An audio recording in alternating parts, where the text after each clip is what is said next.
And we are live, No Chill Live, episode 160. We back. It's Black History Month. You got Julian here. We got Brian here. We got Troy. Let me hear you all say Ooh. E-L-G-S-E-S, Eagles! Oh my God, let's go birds. Let's go birds. Y'all know what kind of energy I'm coming with today. This is that champion energy. Yes, welcome back, guys. They call 2 Chainz because he's got 2 of them, but I got 2 rings, baby. Let's go. 2 rings. You got to show them off, man. We try to see the rings. Listen, I didn't bring them with me. Make sure you like this video, guys. Subscribe on YouTube, follow on Facebook, Instagram, Twitter, TikTok still. We kept the app running. Twitch. We back. Don't forget your podcast version, Spotify, YouTube Music. We out here. Yes, sir. Man, it's Black History Month. We had to open up with some good old K-Dot, man.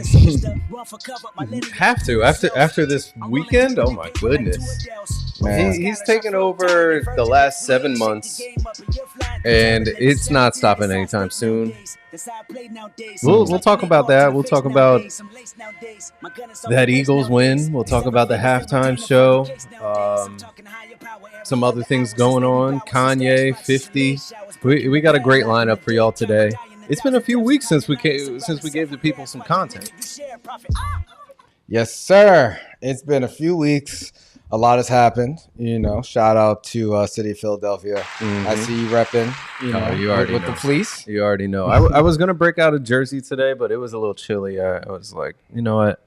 I'll break out this old fleece from like 2005. Nice. Let them know I've been a day one since day one. Since Donovan McNabb and shit. Oh my God, crying like a baby in 2004 after we lost to the Patriots. My God, look at God. Look at where He brought us. Look at where He brought us, man. 20 years later, full circle. We brought it back. Man, it's Black History. It's Black History Month. It really is. Shout out to all the Black Americans out there. I think that was on a lot of people's mind when watching the Super Bowl. We always acknowledge Black History Month on No Chill Live. I know we can call this like Gordon Parks Month because we shout him out every year. Listen, it was so unintentional, but he's a legend. Congrats to him on all his achievements and things he's done for Black society and technology. I got the clip right here. I'll play the audio. Thank you. Gordon Parks now, the name might not be familiar. Don't get it confused with Rosa Parks, but this is a towering figure of 20th century photography. Didn't you shout him out? Oh my God. The part where I'm like, you might not remember him. Did I? On Black History Month, or maybe I have deja vu. I don't think so. I don't remember this name at all. Gordon Parks. Oh man. Somebody who weaponized his camera and used his photographs to really address a lot of the inequities in the United States. Jeez. Damn. Well, shout out to Gordon Parks. Shout to him. That's crazy. That is absolutely insane. I mean, you must have been really impressed with his. I mean, when I looked into him the first time, I was really impressed. That's why I remembered. I was like, wait, we went over this before, but there's a lot of people to shout out, during Black History Month. But I guess we can keep it current and start with maybe Jalen Hurts. I don't know, man. Absolutely. Shout to Jalen Hurts. I mean, listen, if we're gonna start with Jalen, we got to talk about just his kind of ascension. From a player that everybody first learned about in the national championship game when he got benched for Tua Tagovailoa, so that they could win while playing at Alabama. Then the next year, he's still playing shotgun, and he has to go in and help win the game when Tua gets hurt. Then he goes to Oklahoma, balls out, gets drafted by the Eagles when they've got Carson Wentz. It's been a crazy, crazy journey for him. It is. And I would say, like, you know, I hate the Eagles, man. I hate Philly sports, but I love Jalen Hurts, man. I love Saquon Barkley. And also, I was just happy that Carson Wentz didn't get another Super Bowl bench ring. Like, I would have lost sleep if Carson Wentz was a 2-time Super Bowl champion doing nothing. I don't like that. I mean, he already is a 2-time Super Bowl champion. Oh, really? Where else he won last year? He was on the Chiefs last year. Oh, for real? Yeah. I did not even know that. Yeah. Oh, damn. Shout out to him. He did. But listen, I think with Jalen, people don't like him. Really? Yeah, people don't like him. The media talks so bad about this dude. They've talked bad about him for the last 2 years now. National media or Philly media or both? Both. Oh. Both. You know, Philly media is just disgusting anyway. Like, your best player, they will drag this nigga through the mud in a second if he has a bad game or doesn't say something that they like.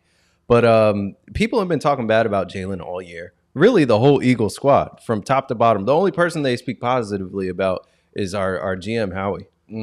Everybody else, Nick Sirianni, everybody hates. I know you hate him too. Yeah. Everybody talks bad about Jalen, says he can't play the position. He's not a good passer. He can't throw the deep ball. He can't do this. He can't do that. He runs too slow. Like, they will find anything to say about this man. And literally, since he started in this league, he's gone to the playoffs every year. 2 of those years to the Super Bowl. Wow. Yeah. Like, he doesn't do it in a flashy way. He's not going to do it the way that Josh Allen, Lamar Jackson, or Patrick Mahomes will do it. But a win is a win. Yeah. And when you've got this kind of resume at 26 years old, future's bright. Super bright, man. Super bright. And since it's Black History Month, man, I got to give the platform to one of our black heroes and hear his take on Jalen Hurts versus Patty Mahomes. Patrick Mahomes or Jalen Hurts for $15. Brother Chris, it's all about Jalen Hurts because he got a black queen forever, snow bunny never. I like Patrick Mahomes. Let's go, Dr. Umar. I'm going with number 1. I'm going with Jalen Hurts. Fly, RBG Eagles fly. I said fly, RBG Eagles fly. Black History Month personified, man. It's so funny because... like, I genuinely believe that's him, but I'm not sure if it could be AI or not. No, that's definitely him, bro. Especially the way he's saying Jalen Hurts. Like, who? No, I know. When he said Jalen, I'm like, McJellen? Oh, man. Shout out to Dr. Umar, man. Troy, were you surprised? I thought Mahomes was going to get it done, and he got fucked up. Like, they bullied him. They made him look. I don't know if he really maybe got a concussion early in the game, but he didn't really look like himself, man. Were you surprised that they got dominated like that? I think in the moment I was surprised, but as the game kind of went along, I was kind of like, the Chiefs throughout the whole season, they were winning a lot of these games by those last one position or last possession games. Yeah. But they didn't really have that flash, and it's like the games they easily could have lost like that. It felt like the opposite of the Jets, where the Jets were in similar positions and they did not look good. But instead of winning these games, they lost all of them. And during the Super Bowl, I was like, the whole Chiefs team look at the Jets right now. People dropping balls. Quarterback doesn't look like they're not they didn't even look prepared. So I was kind of disappointed, and I was like, damn, it caught up to them on the biggest stage, and it's unfortunate. I think that a lot of it had to do with the fact that they're an older squad, and the Eagles team, this is a well-built team. Mm-hmm. You figure 15 out of the 22 starters were drafted by the Eagles. Wow. That's impressive. Yeah. And the vast majority are under 30 years old. Yeah. To rebuild like that after winning 7-8 years ago, have almost a totally new team, 90-something%. I think players. They had 3 starters that are the same from the 2017 team. That's crazy. And I think that the defense, that D line put them in a fucking blender. That was crazy. Bro, those hits to Mahomes' head, it was in the third quarter. That was disrespectful. Jenna was watching. She was like, why did they do that to him? And I'm just like, why not at this point? Jenna was screaming, they're hurting him. She was like, that's so unnecessary. I'm like, I don't know. I feel like a lot of America was happy to see that. I wasn't, They actually had a Philly fan in New Orleans in the stands, had a Mahomes voodoo doll. I saw that. I did see that. Do you think and that it was a white worked? lady too. No, I don't think it did. I agree with Troy. I really think that the Chiefs just were not as good of a team. Like at the end of the day, yes, Patrick Mahomes, he will be in that top tier. Is he the GOAT conversation if they can continue doing some of the things that they've been doing? You got to table it for the next 2-3 years though. After this loss, like you can't go to the Super Bowl and get blown out 2 times out of the 5 times you go. Like you can't. What do you mean? Like it's a team sport. I mean, I don't think this loss was on him or the other one. Honestly, he was getting his ass kicked. His O-line in both Super Bowl losses got bullied, and I feel like it's funny when you see the NFC teams be able to do this to him, but the AFC, they can't figure it out. He looks like unbeatable versus all the AFC. As soon as he gets to the Super Bowl, it's a different story. You know, and it's funny because everybody talks about how much better the AFC is with, they've got the top 5 quarterbacks in the league and all this type of shit. But then this happens. And everybody doubted the Eagles all season long, all through the playoff. Every single fucking game we had for the playoffs, it's, Jordan Love, are the Eagles going to be able to handle him? Jalen Hurts, he's definitely the worst quarterback in the whole. They said he was the worst quarterback in the whole NFC playoffs. And then they compared him to the whole playoffs in general. They said he was the second worst. I'm trying to think because I might have agreed at one point. like that's what they said about this man. And then look at what he did. Every week came out and won. Didn't overextend himself. Didn't try to play hero ball. Didn't try to do things that were outside of his ability or the ability of his teammates, but just stuck to the script, stuck to the plan, and played winning game. Yeah, man. Black history made Black history. You know, we're going to shout out a lot of our Black history today. Most points of all time in a postseason, most rushing yards ever for a running back from Saquon. They won that game without a single player having over 100 yards and dropped 40 on him. They didn't blitz at all, 6 sacks. Like the way that they played, it's just an outstanding team. I can't say enough about them. I told you week 5 when we were 2-2, I said, Eagles going to the Super Bowl. You did. And you were like, nigga, you are crazy. I did. That's true. You were like, y'all better figure out your passing situation and all this. I was like, listen, it's new coordinators. Give it some time. Yeah, you're right, man. 100% right. Dominant win, man. I'm happy for Saquon. I'm happy for Jalen Hurts, man. A.J. Brown doing his reading on the sidelines in the Super Bowl is an ultimate flex. Seeing fucking Chris Jones roll over on his knees in agony and pain was the funniest thing I've ever seen. He was like, please, God, make it stop. It was I've never seen that before. That was like the ultimate level of frustration. That wasn't even like, usually you see a player throw a helmet. They start cursing motherfuckers out, like storming up and down the sideline. This man just got on his knees. Pause. Literally, this game was like a comedy to me. Like, honestly, because it just got so out of hand. It was just like, okay. And even at halftime, you know, before Kendrick went on, you know, the halftime show, they're trying to talk up the game, like, oh, you know, he could come back. What did they have to do to come back? They were really saying, like, please don't change the channel. Dog, they were dick riding the whole time. Like, man. Oh, well, you know, for Patrick Mahomes, the game don't really start until he's down 10-0. I was like, dog, are you watching the same fucking game as the rest of us? Because this is not going to be the end of it, 10-0. Like, no. It was bad. It was like, bad. And a credit to them, at the end of the day, they didn't make it look as bad as it was. But this game started in the 4th quarter at 40 points to 6. Man, that's nuts. It was 0 points for a long time. It was 0 for a while. It was 34-0 at one point. Man, when you put your backup quarterback in the Super Bowl with 5 minutes left.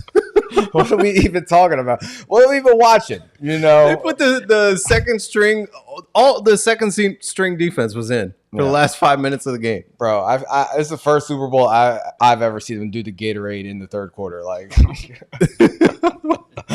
It was game over. Like, I thought they did it too early too. When it was like 5 minutes left, I'm like, why are they? This is bad luck. This is bad luck. that's the edible. That's the edible kicking in. No, that edible. I probably ate that shit a little too early. Oh yeah, but yeah, because I took it at like maybe 5:45, and then the game started, around 6:35, 6:40, and I was cooked already by 6:45. Damn. And I was so calm, and I was like just watching the game, chilling. I feel like I didn't even need to do that because it would be a game probably of my whole Eagles fandom. Yeah. But either way, I didn't remember shit that was going on in the commercials. Nat was trying to tell me, "Hey, did you see that? What do you think?" I was like, "I don't know what the fuck's happening outside of between those two white lines on this football field. Like, I have no clue." Bro, I know. It was surreal watching it not on the edible. Honestly, the commercials, the game, like the halftime show. It was just it felt crazy, like witnessing that. But, it seemed crazy to me too, but for me it was so surreal, and I thought it was just because, like, oh my God, I can't believe we're about to win another Super Bowl already, versus like the edible kicking in. Like I don't know which was which, but it was great. It was really great all around. That's dope, man. That's a dope high to have the Eagles, Kendrick, and an edible, all kick ass at the same time. Yeah. Troy, do you remember any of the commercials? Because honestly, I don't really remember either. You were at a Super Bowl party, right? So did anything stand out to you? Yeah, there were a few that stood out to me. I remember I saw that like Doritos one with the guy, like the aliens try to steal his Doritos. I remember that one. I remember that one. There was the one with Tim Robinson and like the weird alien. I think it was like for like Tostinos or something, and like the alien gets like closing the doors and the alien dies. Oh, I it was missed something that weird. one. I was like, what the hell is that? And then the seal one. I thought that one was funny. When Seal was a Seal. Yeah, Seal was a seal. I remember the Seal one. I was like, what is the Seal one had me tripping. I was like, why the fuck? Hey, yo, shout out to Marcus Wilson tuning in from Facebook. Appreciate you, man. But that's Marcus from high school. Oh, shout out to Marcus. Yeah, long time. But yeah, it was definitely a surreal kind of experience. Whether it was the game, Kendrick, commercials. I do feel like the commercials just, they weren't doing it for me. And that's why I kind of started tuning them out. Like after the probably first quarter into the second quarter, I just started ignoring the commercials. Yeah. Yeah, it was a lot of celebrity cameos in like every commercial. I don't even remember like the product that Seal commercial was for. Do you guys remember? I don't even know what it was for. Couldn't tell you. Was it Baja Blast? I know I saw a Baja Blast okay. one. I don't know if it was Probably. that. But yeah, I'm gonna say Baja Blast. Yeah, there was this one Black History Month commercial I wanted to play. Ba-da-ba-ba-ba. We fucking with y'all. Hungry after that intense dice game? Pull on up and try one of our new oxtail burgers with a side of watermelon lemonade. Served just the way y'all like it. Lots of sugar. And got a little bit of change left after paying child support? Try one of our new secret menu items. Is this Uncle Sam? See y'all niggas down here. Oh my God, that's funny. These are getting out of hand. No. That is funny. Oh man, no. But speaking of Uncle Sam, man, to me, the highlight of the Super Bowl was our boy, man, Kendrick Lamar. K-Dot from Compton. Boom. Finally got his opportunity, man, to perform. Damn, we didn't ask the people about their opinion about the game though. Like, were you guys surprised in the complete domination of the Kansas City Chiefs by the Philadelphia Eagles? Are you happy for Jalen Hurts and Saquon? Are you happy to see the Chiefs finally lose? Like, a lot of people were rooting against them, man. I didn't feel that way. I was nervous at first when they had that first penalty. I was like, oh, people are going to start crying early. But there were a lot of bad calls, though. Yeah, but that's what happens. Yeah. That's why I say, like, man, people have their perception, but to win a football game, the refs can't make you win. Like, you got to be able to execute. Well, I mean, they can make you lose, but they can't make you win, I would say. If it's close enough that the refs, if it's in their hand, then you didn't do your job. I agree with that. I do agree with that mentality. Something else before we get to Kendrick, I wanted to ask. Travis Kelce. There was this whole talk about, is he going to retire? Is he like gonna play one more year? After watching that game, personally, for me, I think he might want to hang it up. Yeah, I really do. And here's what he had to say about it before we jump. Trying to figure it out. And I think I owe it to my teammates that if I do come back, that it's going to be something that it's a wholehearted decision. I'm not half-assing it, and I'm fully here for them. And I think I could play. It's just whether or not I'm motivated or it's the best decision for me as a man, as a human, to take on all that responsibility. I'm going to take some. Yeah. So that's what he had to say on the podcast that came out today. He sounds depressed, which I'm sure he would be. But at the end of the day, even if he does retire, he's going to go down as arguably the greatest tight end of all time. Yeah. He broke the record for most catches in a Super Bowl. I think he has like the most in postseason history or something like that, or close to.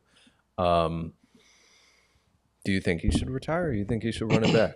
Wrap it up, bro. You sound unmotivated. Anytime someone calls himself as a man, as a human, you know they're done. Like, we know you're a man. We know you're human, bro. Like, stop making up excuses of why you old and tired, bro. Like, you don't want to do this. You got a billionaire girlfriend. You know, you got $100 million from Amazon. You got every endorsement. You got the rings. You got the records. Hang it up.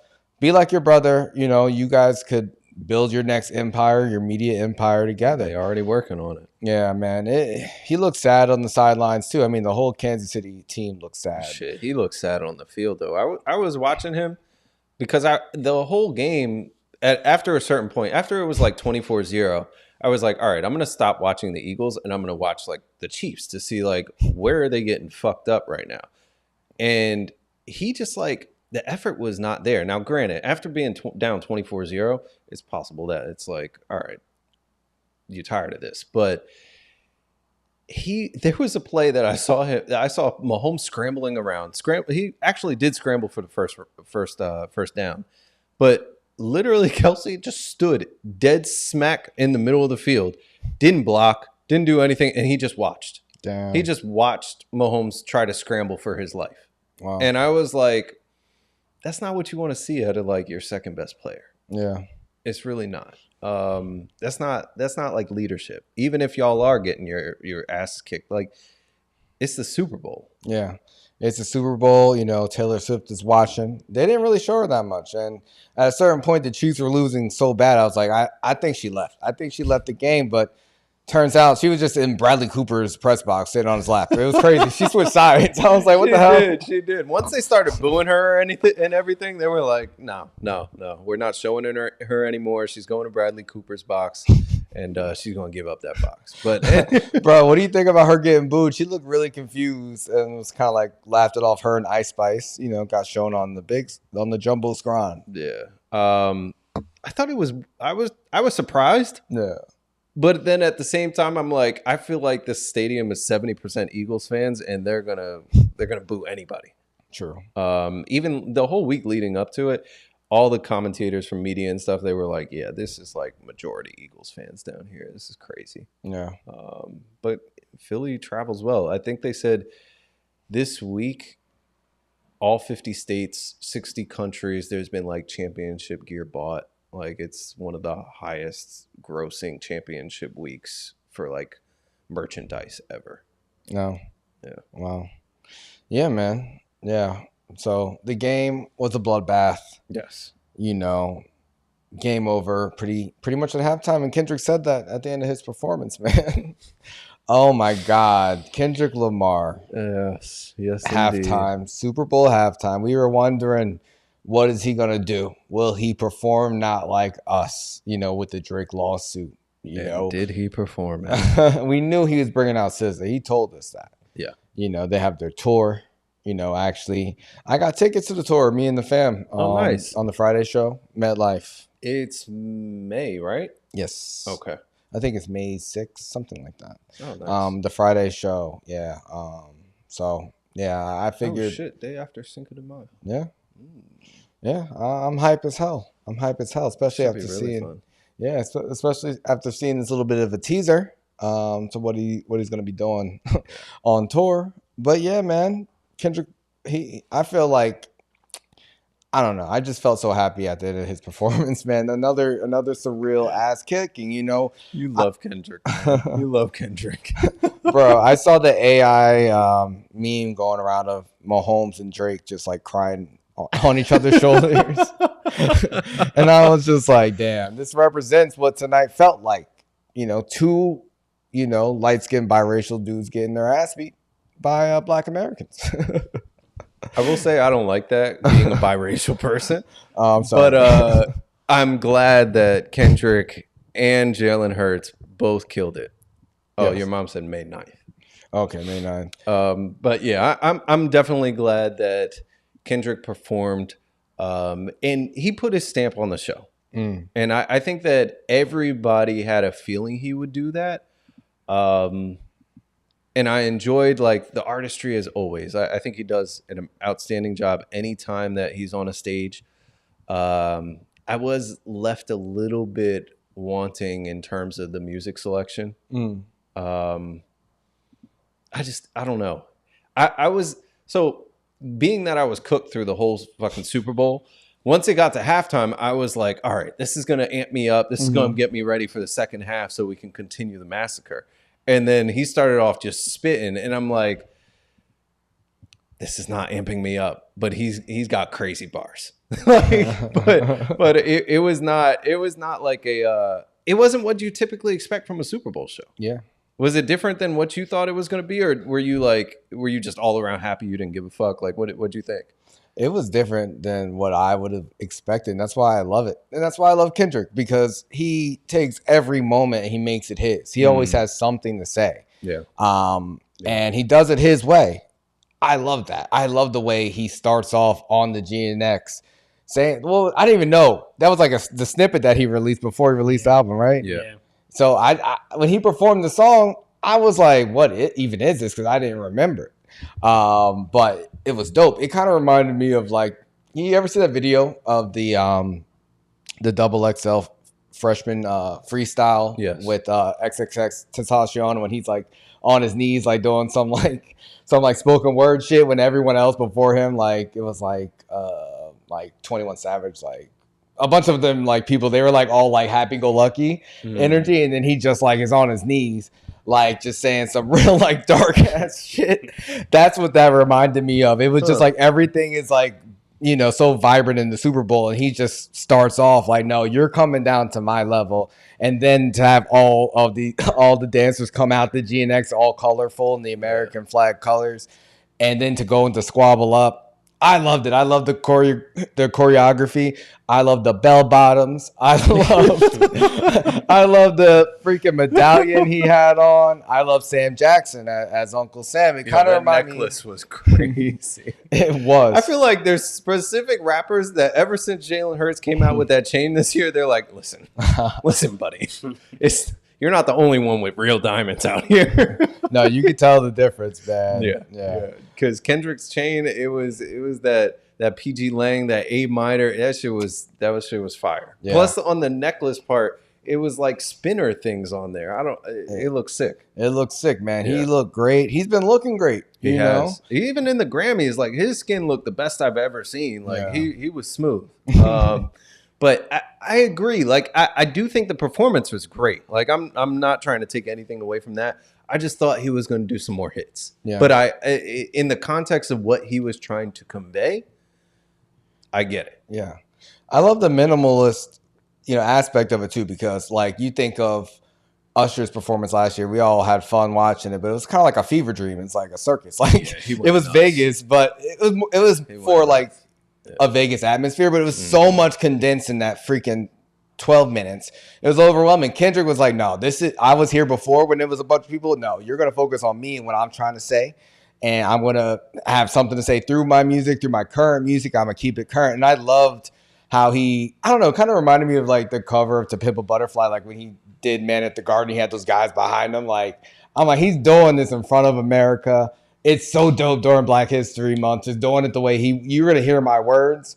And then I'm going to go into Euphoria. Then I'm going to go into DNA and then into Euphoria, which to me was the like illest transition ever because I love both of those songs. And for him to do DNA on Fox when the whole freaking song, he's going in on Fox at the end of it when he plays the Geraldo Rivera clip saying, "Oh, I feel like hip hop has done worse for black people than racism," and then he goes into his thing, and I'm like, "Wow, how did he get this off?" Like, it was amazing. Troy, what was your takeaway from it? When I was first watching it, I was nervous. I don't know why. I was just like, "Oh man, I hope I hope his mic sounds good. I hope it doesn't trip, or I hope everything's just on point." Because I know everyone is like, I hope they don't kill him. Right? I'm like, dude, I hope like Drake isn't gonna do some stupid shit. Like, I'm just like, okay, just like try to enjoy the moment. So like, I didn't go into any expectations. I was like, whatever he's gonna do, I'm just gonna try to, I'm just here for the show, and whatever he's going to do, I'll digest it later. But I thought the song choices were cool because I watched like the interviews leading up to it with like Timothée Chalamet and the one he did with Apple Music, and he was saying how he doesn't want to keep on focusing on the past. He wants to keep on living in the present and looking forward. So I was like, okay, that kind of prepped me for he's probably not going to do the hits. He already did all right with Dr. Dre. So all these songs that people are like, oh, you got to play these songs. You got to do Mad City. You got to do all those songs. Those songs are like 10 years old, even older. So it's true. Like, yeah. He just dropped an album. He's going to do his new stuff. He's going to bring you into his world. And he's like, this is where I'm at right now. He already told us where he was at with Damn and Mr. Morale and all this stuff. And now, like, just seeing where he is now, and he's just like, hey, this is my new album. He dissed Drake and stuff. I thought it was a great show for sure. I love that you mentioned like how you felt when it started, because I felt like anxious too, like not in a bad way. I was just really looking forward to it. Like, what is he gonna do? And I think what made this shit so brilliant is how he played with that. He knew everyone was like, is he gonna do it? And the way that he did that was just like, kept teasing. Wow, to do that within like a 12-minute like set, that's brilliant. Yeah. Oh my! And we all felt it. Like when you hear dun dun dun, it's almost like the Jaws theme at this point. I will say this was one of the few halftime shows where it didn't feel rushed. Like you brought up that point about Usher, like where there was just so much going on. Nat and I a few weeks ago we watched like probably the last 4 or 5 Super Bowl shows, like Rihanna, Shakira and J-Lo, Beyonce. Like we watched all those, and all of them felt like so high energy and so like boom, boom, boom, boom. But this one did not feel like that.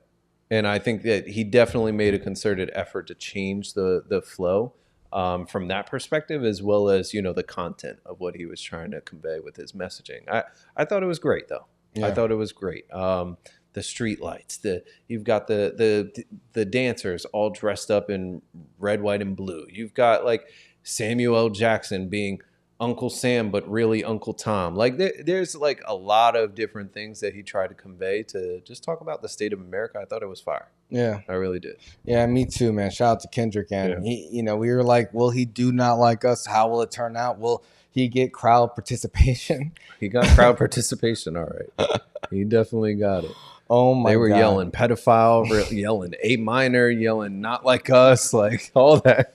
Bro, that's. To me, like the second half, it was so good. Like, but that part, I thought it gradually got better. Like it started off for me, and I was like, and then as he continued going on with the show, I was like, okay, he's hitting his stride. It's getting better. Plus, I think the audio was fucked up in the beginning. Yeah, it was so hard to hear him. Yeah, but it got fine towards the end of it. But were you surprised that he actually did not like us, and even referenced? Drake suing while he was teasing it. Your mom said, did I watch it again sober? No, I have not watched it again sober. Maybe I'll do that.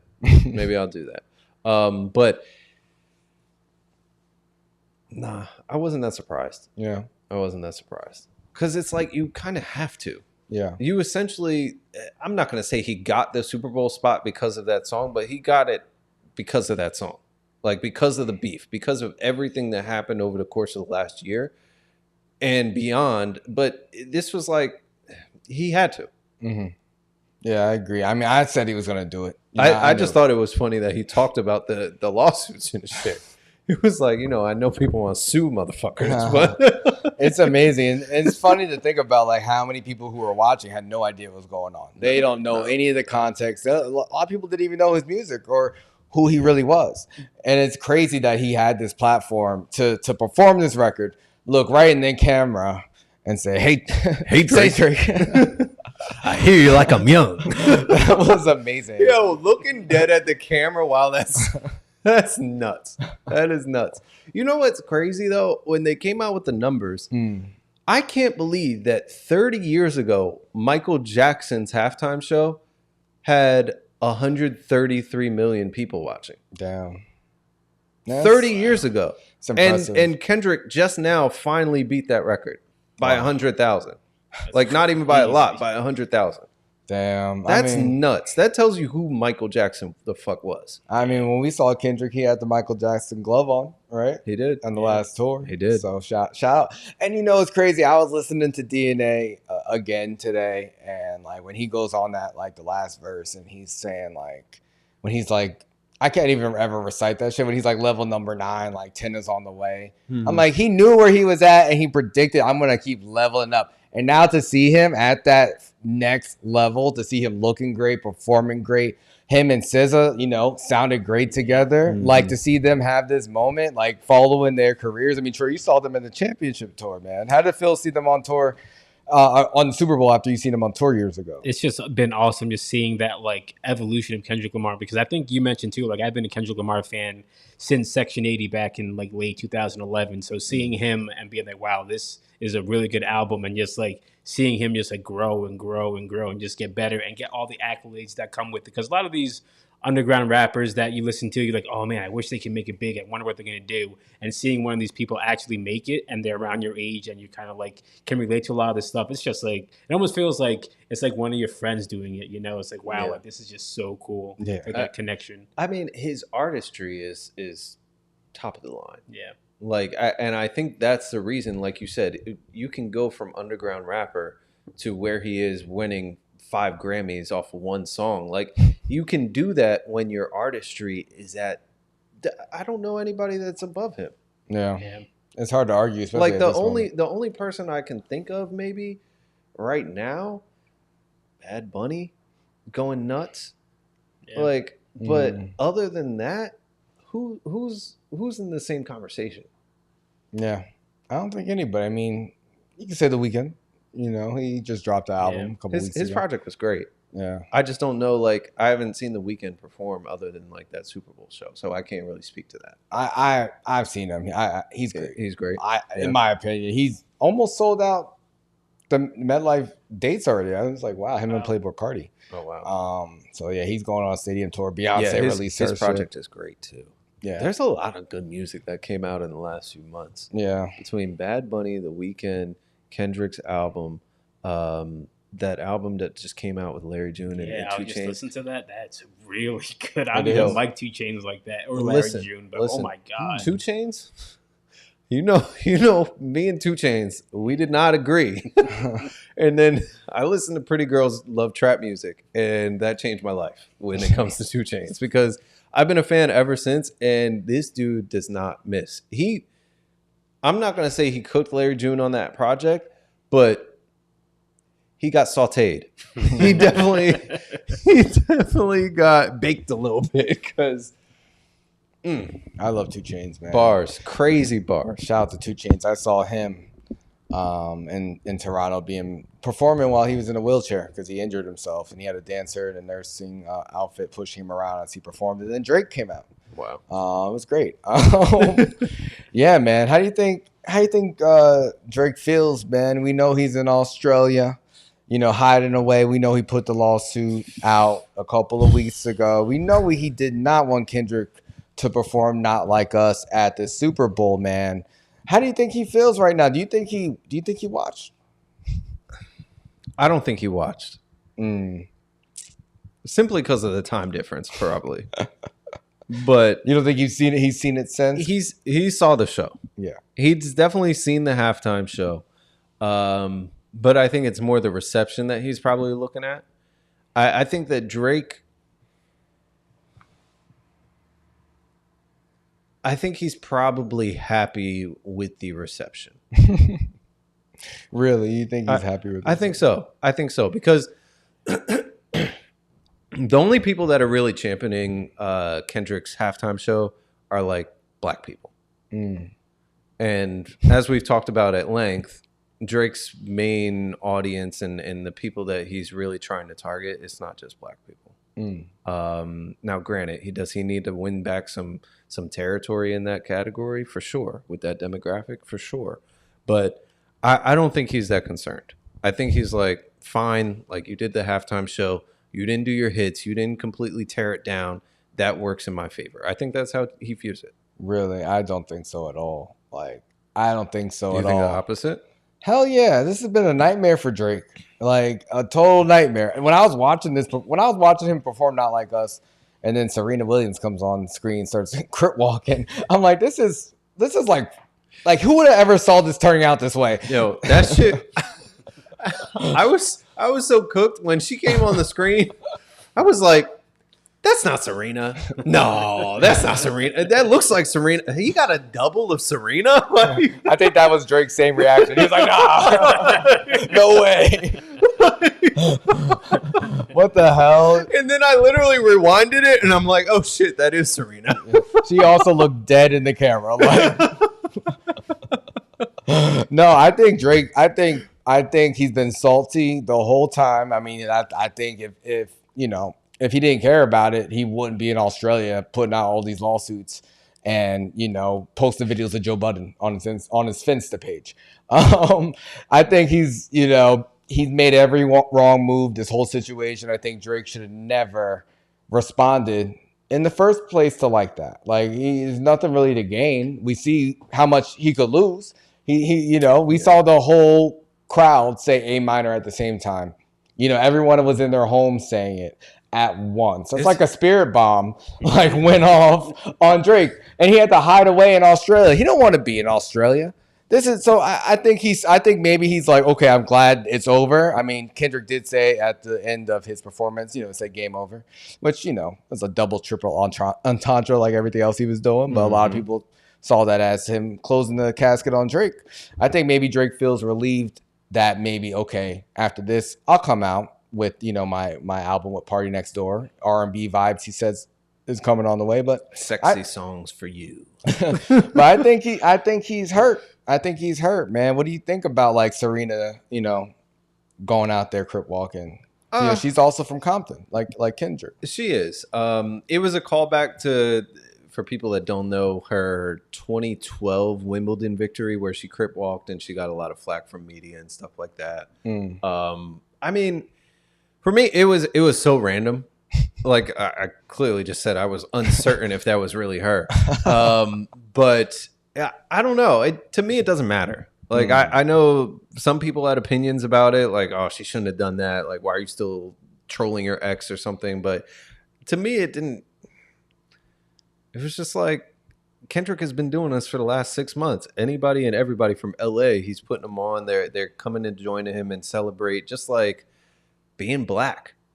Like, bro, I don't know what world you live in, man. Like, what? Drake has been mad at anyone who's been endorsing this, and he's also sent multiple shots at Serena and her husband in songs the past couple of years. So say it's like it doesn't matter is crazy, because clearly Drake has been initiating these things and talking mad shit to a lot of people. We saw him talking shit to DeMar DeRozan, and when DeMar looked at him, he looked away, and on the court when he was at the Raptors game. Yeah. So we know Drake cares a lot. I don't know how you could say that it doesn't matter when obviously he's been talking mad shit. Him and Serena dated years ago, almost like a decade ago, and he's still referencing her on songs. True. So for me, like, I understand her. I understand the double meaning of this. Like, everything Kendrick does, like, he's gonna bring her in because it's America, it's Compton, it's the culture he was speaking on when he had Uncle Sam say, "Oh, you're being too ghetto, you're being too crazy," and he said, "I'm gonna double down on this and do Humble and get into Peekaboo,"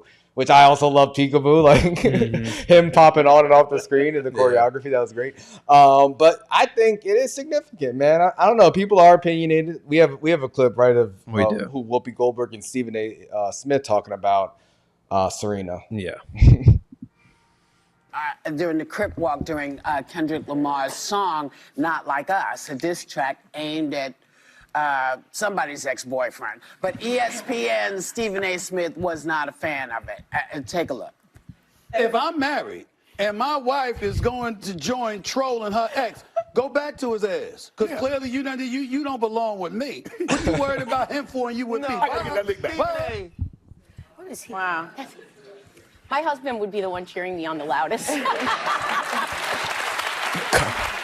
I think it says more about the security of the man in the marriage than it would about that, because even her husband was like, clapping pretty fantastic Yeah, halftime girl. show. Like, I can't believe they're discussing Like, Kurt why walking is on it the about? beach. Why wasn't it? Damn, Serena was great. Yeah. Why is it about some ex-boyfriend she hasn't thought? Because why it wasn't about that? that. And I'm surprised that Stephen A. Smith actually missed the moment. He's a provocateur. Yes, he is. I love him. This was.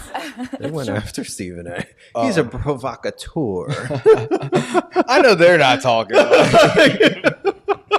They're talking about the same thing. Like, it's all ridiculous. But they don't know the backstory. They don't know that Drake has been like taking shots. And this is literally a song about like talk shit about Drake. One of the chicks, she went into that a little bit. Okay. But, I mean, I don't know. For me, I will say, I hope this is like the end of it. Yes. Like I am getting to the point where it's like, all right, we've been doing this for 7-8 months now. Like it's time Almost to a lay year, it to man. it's time to lay it to rest. Yeah, man. Like that dropped in March. Yeah. You want to take it back to first person shooter. It's been over a year. Yeah, this should be the final nail in the coffin for Drake and this beef. I hope that we can just move on from it. Although he's come out and said like this shit ain't over. He's been saying that and then suing, and it's just like, bro, I'm just tired of it. Yeah, I just hope he doesn't try to poke that bear again. Like, bro, please learn your lessons. Please don't be stupid. Bro, it's I don't think anyone will care beyond this point if he decides to talk shit, you know. But I wanted to ask, like, you know, what Stephen A. said. If you're Serena's husband, like, how do you feel about this? Do you feel like it's weird? Do you feel like, oh, I'm a cheer her on, like the other lady said? Would you cheer your wife on if she was crip walking on her ex's grave in front of all of America? I don't think so. I think there's a lot of context you got to take into it. Like, this ain't no random chick. This is Serena Williams, the greatest woman athlete of all time. Like, and her husband is like a billionaire. Like, I don't see the. What you mean? I'm asking how you would feel if you were in a similar situation. It could be. I would not care. I'd be like, babe, as long as you kill it in that fucking halftime show, you go do what you want. Really? Well, yeah, it's the halftime at the Super Bowl, and you're dancing with Kendrick and SZA and whoever else. Like, I don't care. Go have fun. Turn up. We got free tickets. Like, yeah. I don't know, man. I wouldn't like it. I would be like, you know, stop feeding into this corny dude. Like, you know, he's talking shit. Like, don't feed into it, you know? Like, I wouldn't like that because it seems like she is a little bit still invested. I get it, though. Serena's a killer. She's a uber competitive person, and she cares about her image, and she is from Compton. So I'm not surprised that she's going to crip walk on his grave. But if I'm her husband, I wouldn't be cheering her on. I would be a little bit annoyed by it. I'm like, man, leave this stupid shit alone. Like, we got kids. Like, can we just not do this? But hey, as you said, I hope it's over. Troy, what did you think about Serena? Yeah, I think I'm leaning more towards your side. I don't think like I'd just be like, why are we even getting into this? Like we're past this. This was like 10 years ago. Again, I know it is Serena, and if she feels like she has to do it, I wouldn't be like, no, you're not doing it. But I'd be like, all right, this is just corny. Now you're involved in this corny stuff. Like, all right, cool. I'm not gonna tell her no, but I'm not gonna be like, yeah, you got him. Like, no, get out of here. You got him. Yeah. Though I will say the weirdest part about it is it's not just Serena that's up there, but it's also SZA that's up there. It's like Kendrick is gathering the only important exes that Drake has ever had to like help diss him. I mean, and you say he's happy about this. I mean, Drake is. This is probably best case scenario for him. I don't think if Kendrick so. would have completely tore down the house and done all his hits and like all this kind of stuff, that would have been way worse. I don't think so. I think this was. I think Kendrick did what he wanted to do, and that's the ultimate thing. And I feel like he's also been speaking to culture the whole time. True. That's the conversation he's been pushing forward. So I think with this performance, he's doing something Drake can never do. Talk about American culture in a layered way. Drake would just get up there, do Hotline Bling, and talk about all, you know, the girls who hurt his feelings. Like, nobody wants to hear that or see that.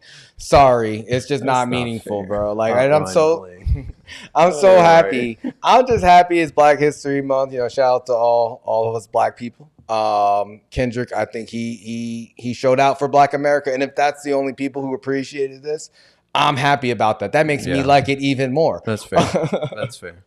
That is fair. For real, he took this moment and he said, I'm going to do what I want with it. I'm not going to try to appeal. That's what they were literally saying. I mean, but he did give us that with SZA, when they did that Black Panther song. Mm-hmm. That shit was I don't even really like that song, but the way it was placed, I'm like, wow. I felt really good about it. I'm like, this is dope. Overall, a good halftime, though. But yeah. No complaints. Let us know, guys. Do you think Serena was being a little bit petty, joining in? And do you think this is all over now? Do you think the beef is finally over? Will Drake be able to? I don't know. It seems like who are his friends anymore? I don't even know. Party Next Door? Yeah, for sure. I think he's still got plenty of friends. I think he's KD, fine. Steph Curry, Party Next Door, Academics, 21. I guess 21's been kind of quiet. Yeah. I think that's it. I feel like there's all the white streamers. Yeah, but yeah, man, Drake said he's dropping his next album with Party Next Door. We've been talking about this for 6 months now, I feel like, man. Yeah. He's been in Australia on his Anita Max Win tour.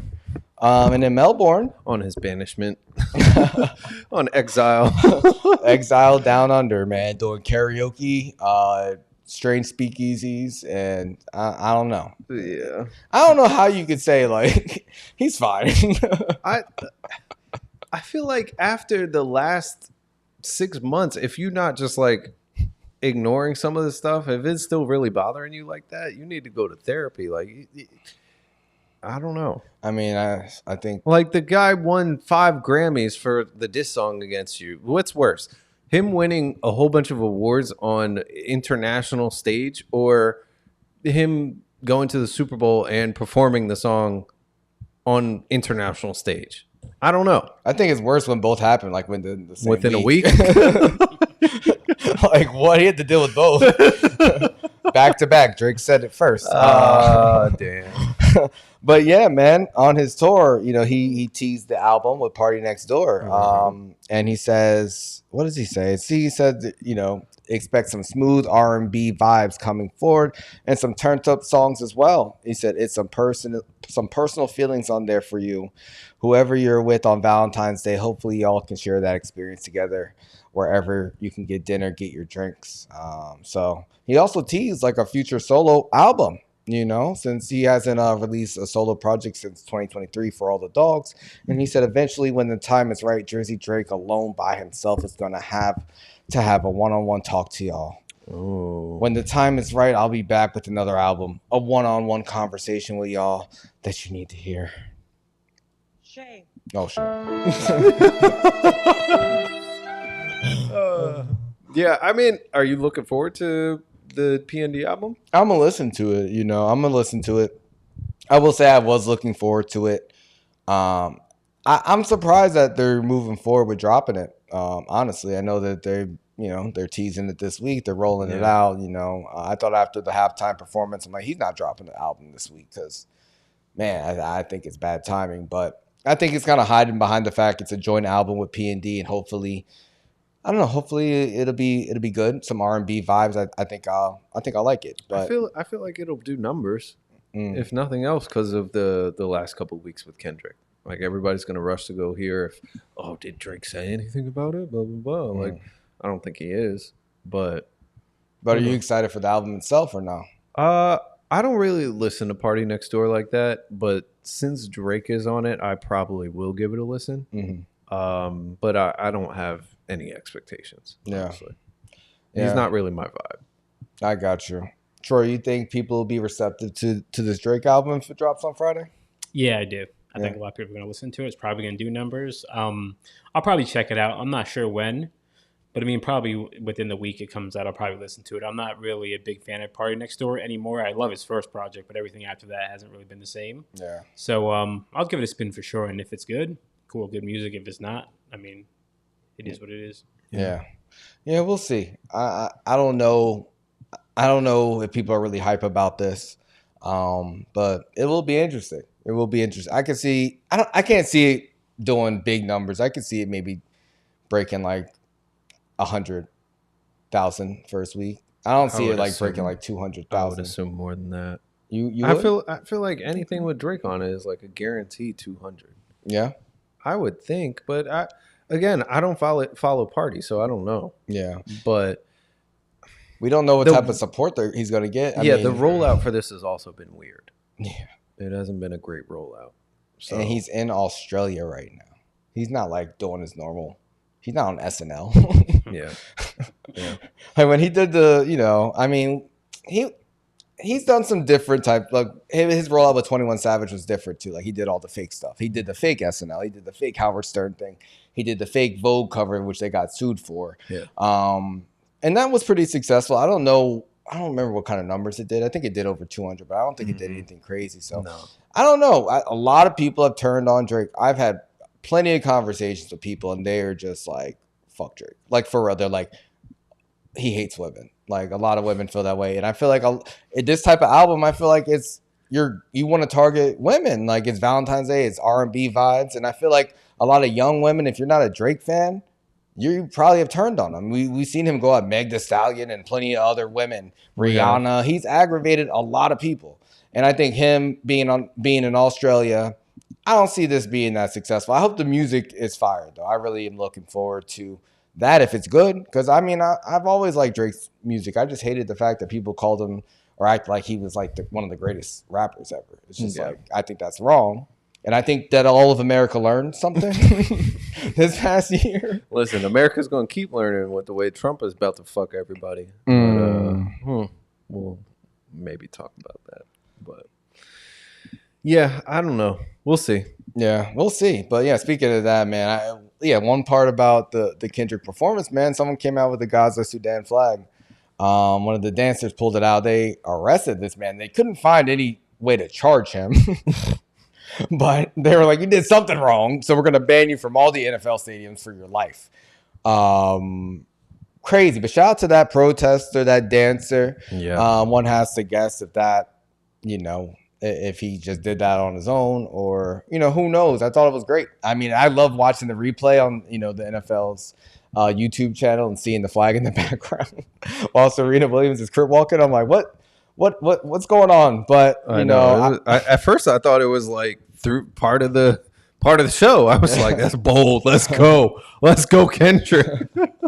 Oh my God. But yeah, like I thought that was pretty dope. Shout out to that dancer. But yeah, man, Trump, he said the US is about to take over Gaza. We don't have a clip, right? No, I don't have a clip of that. I have some audio because I got some audio I can play. You said before that the U.S. would buy Gaza, and today you just said we're not going to buy Gaza. We're not going to have to buy. We're going to have Gaza. We don't have to buy. There's nothing to buy. We will have Gaza. What is that? No reason to buy. Disgusting. There is nothing to buy. It's Gaza. It's a war-torn area. We're going to take it. We're going to hold it. We're going to cherish it. We're going to get it going eventually where a lot of jobs are going to be created for the people in the Middle East. It's going to be for the people in the Middle East, but I think it can be a diamond. It can be an absolute tremendous asset for the Middle East. And you're going to have peace. It's going to bring peace in the Middle East. Gaza. I can't. I don't like to use the word hate. Mm-hmm. But I hate this dude. I really do. Yeah. I feel like the way that Kendrick was talking about Drake, like, I hate the way that you talk, the way that you look, the way that you dress. Like, I just, anytime I hear something that Trump is saying, it's like disgusting. It's like vomit is just coming out of this dude's mouth. He has no understanding of what, like, he's talking about, what he's trying to propose. Like, you're essentially saying, okay, we gave all these weapons to Israel so they could bomb the shit out of this fucking country and displace all these people and kill tens of thousands of people. Now, the U.S., we're going to take over all of their land, tell them, no, you can't go back home. We're not going to build anything for you to live in. You have to go to other fucking countries. You are displaced peoples, and we're going to build resorts so that you can come work here now. It's nasty. Like there's photos of people trying to walk back north to their homes, and this shit looks like the Trail of Tears from the Native Americans in the U.S. Like it's just history repeating itself. It tracks. It tracks with America, right? And colonialism. I feel like it's not really super surprising. I mean, he kind of said that during the debate with Biden. I mean, that was such a shit show, and Biden kind of stole the show by drooling on stage and not making sense. But Trump said, like, Israel just needs to finish the job. Like, that's the problem. And which in his words or in his mentality, it's like, kill them all. Like, yes. I mean, he pretty much said shit like that. Like, come on. He said they're eating cats and dogs. He's been saying wild, crazy shit. So it's not surprising him as president. It's just like, I mean, come on. He's literally like, no, they can't go home. These other countries, they're going to take them. Well, what do you mean? The other countries are saying no, they'll take them. Like, yeah, I mean, he's saying it's going to be for world people, the people of the world. It is kind of crazy to hear him speak like this and have world leaders sitting next to him while he's having this conversation, man. In that audio, the president of Jordan was sitting next to him. I know, and the president of Jordan was like, "Yeah, no, we're not doing that." And Trump is like, "They'll do it."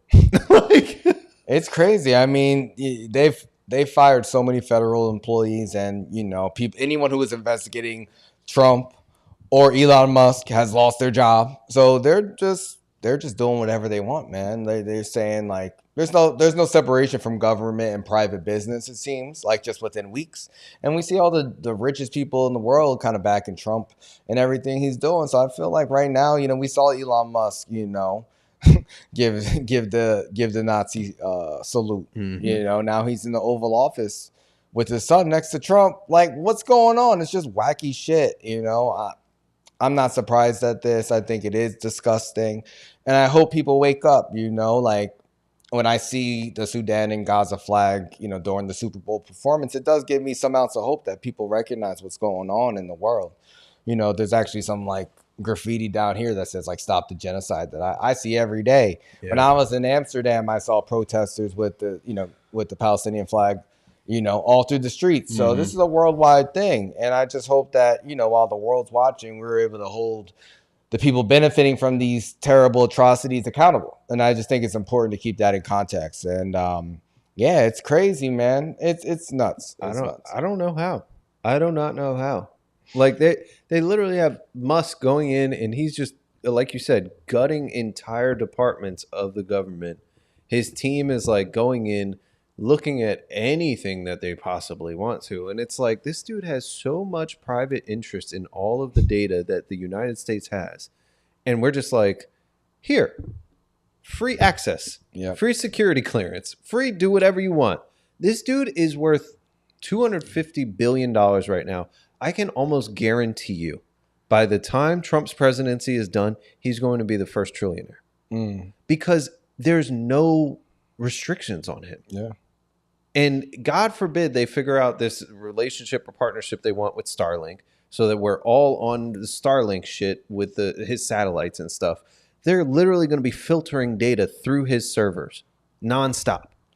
I mean, it's either him or Bezos or Zuckerberg. They're all there. I mean, Elon is the one who's not American and the one who literally has like a cabinet position, not being from here. So he's obviously closest to him in this moment. We've seen crazy turnover and with anyone close to Trump. So I don't know how long this will last, but it is scary to think that all these billionaires, are just manipulating this guy. That's why I always say like Trump, he'll be cool with anyone who just kisses his ass. And that's the scariest thing for me. It's just like, if you say, oh, you're great, he'll do whatever. Like it's strange. He's got to kiss the ring. Yeah. It's literally, you tell him, oh my God, you're the best. You're the most powerful. You're so strong and amazing. And he'll be like, Thank you. Oh, you want access to like all the Social Security for everybody? Here. Oh, you want me to give you contracts for your business? Here. Like, I mean, it's absolutely nuts. I think that the United States is first, it's on a crash course, but it has a higher chance of becoming an actual corporation, the United States itself, than it does of actually helping democracy survive. Yeah. I mean, some could argue that it's always kind of been that way, especially since like Reagan. Yeah, at least for the last 50 years. Yeah.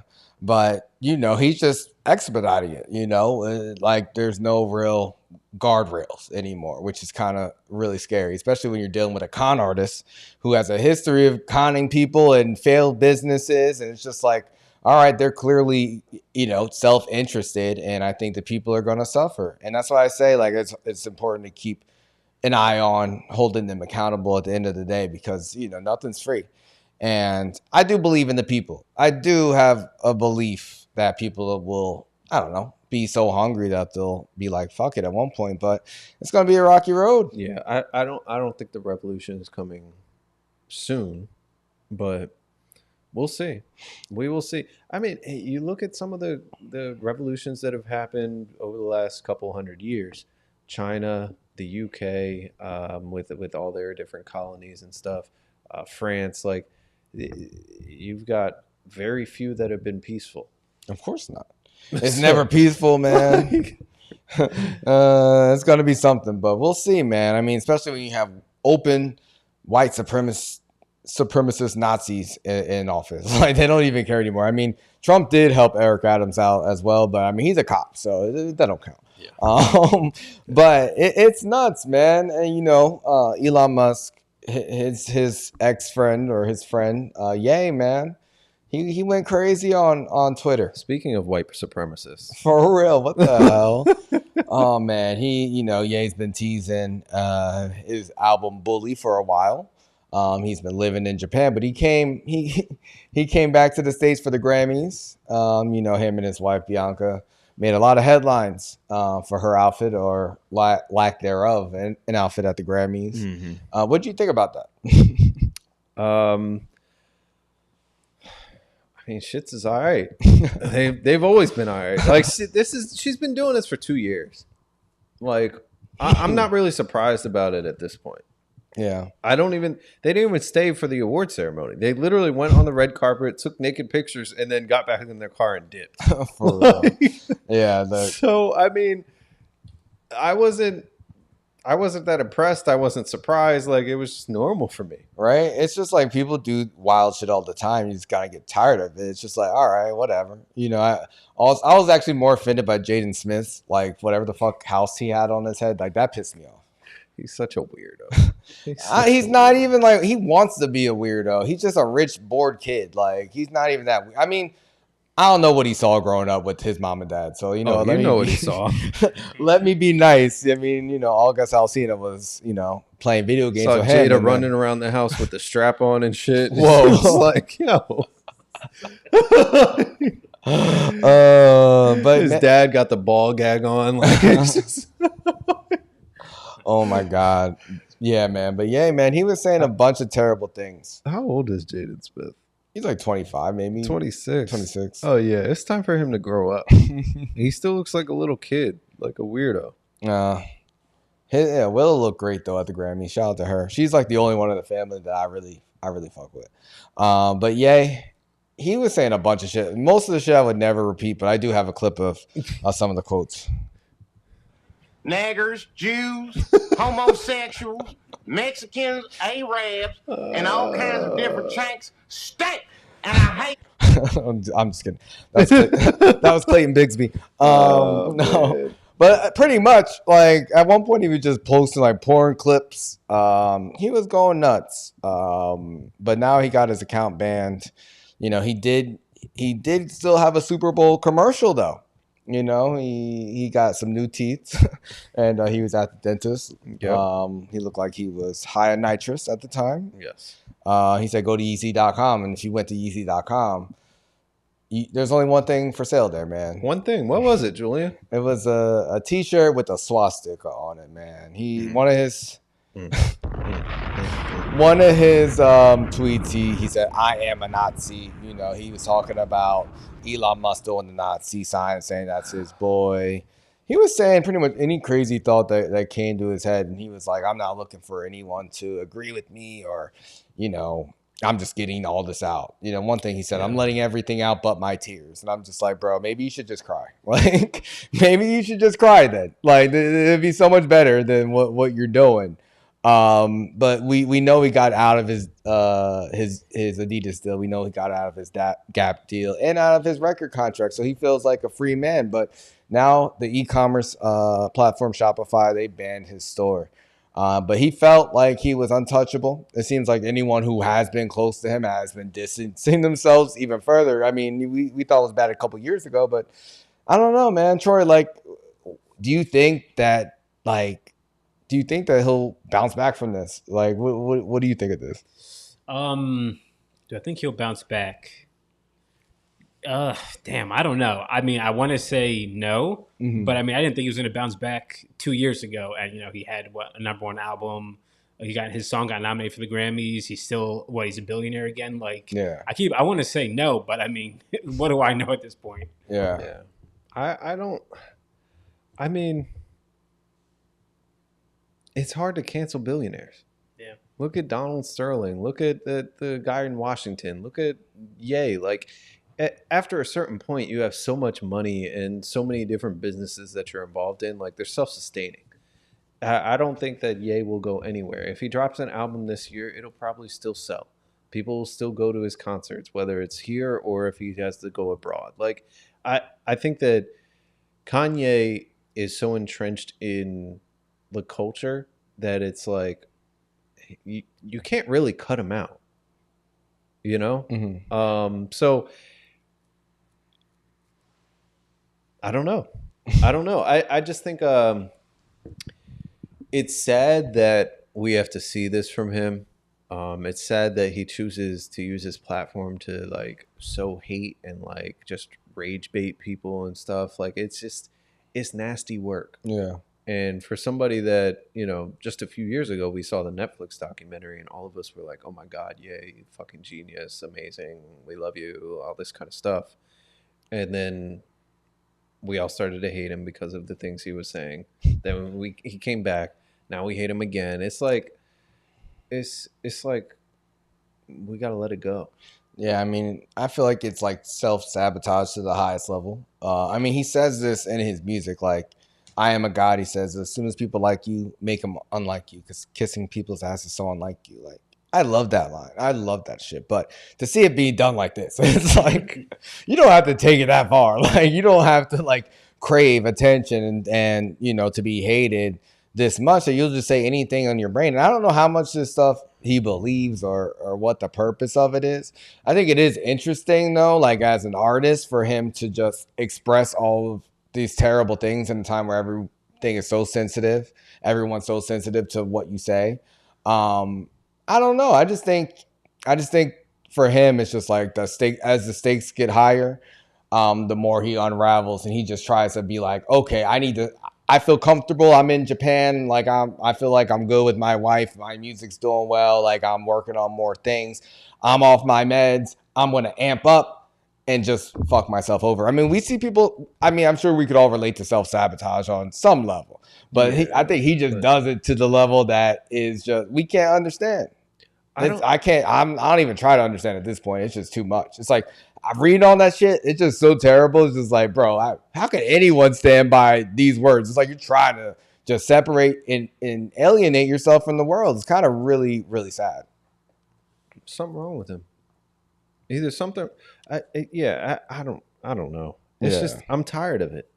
I really am. And I feel like we said this a few years ago when I was like, just like fed up with him too. Like, I'm just, there's some things, it's just, we got to stop giving him a platform. Stop giving him access. It took way too long for his fucking Twitter to be deactivated.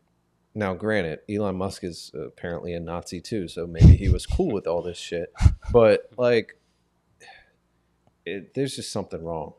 Yeah, I mean, I don't know. Like, it's always just mainly like words with him, but him saying like free Puff and then putting the hoodie for sale that Cassie was wearing in the video. That's just gross. It's just terrible. Nasty. It's just like, what the fuck are you talking about? And then, but on the same side, there's a lot of what he was saying. I'm sure throughout all the crazy rant or whatever you want to call it.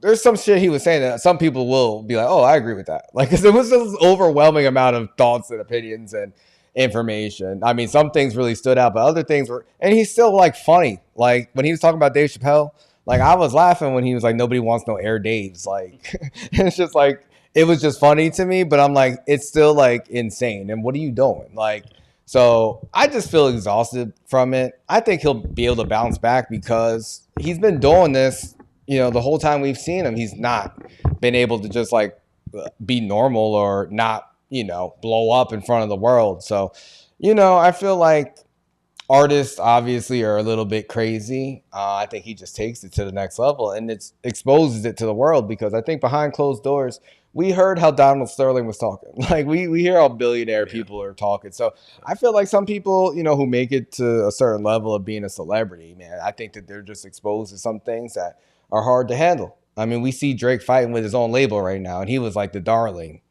for years. So I think there's some other dark things that happen that, I just try. I don't know. That could be the case, but I'm not about to give him a pass. Like, there's no way. You can't give him a pass. I mean, what's giving him a pass? I'm just because I'll be the first one to say I don't understand this at all.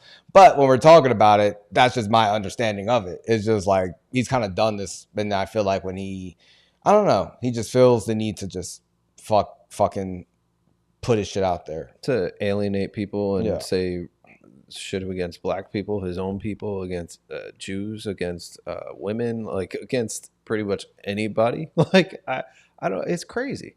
Yeah, it's really crazy. Yeah, I think he'll be able to bounce back from this somehow. I don't want him to bounce back. I want him to go away. Just go away. Him and Drake need to go find an island out in the middle of the Pacific somewhere and stay there for like 2-3 years. Just fight each other every day. Wake up in the morning, have a smoothie, and then box for 12 rounds. Make some music after you get lunch, and then go back to sleep and do it all again the next day. Do it for like 2 or 3 years, and they'll be fine. It's just different with with rappers, right? Because certain people we accept certain behaviors from, and they can go on Jimmy Kimmel and Kelly Clarkson's show in the morning, and then troll their dead enemies on Instagram the next day, like 50 Cent. Like he's able to play both sides of that shit, and nobody says anything. He's never canceled because I don't know. He was introduced to us as a street dude. Like he almost died, so we're familiar with that. But he's able to just mask it so well and live between the white world and the black world simultaneously. Where Ye, he just wants to be everything at once, and he'll be all the bad, all the good, and everyone has to live with it.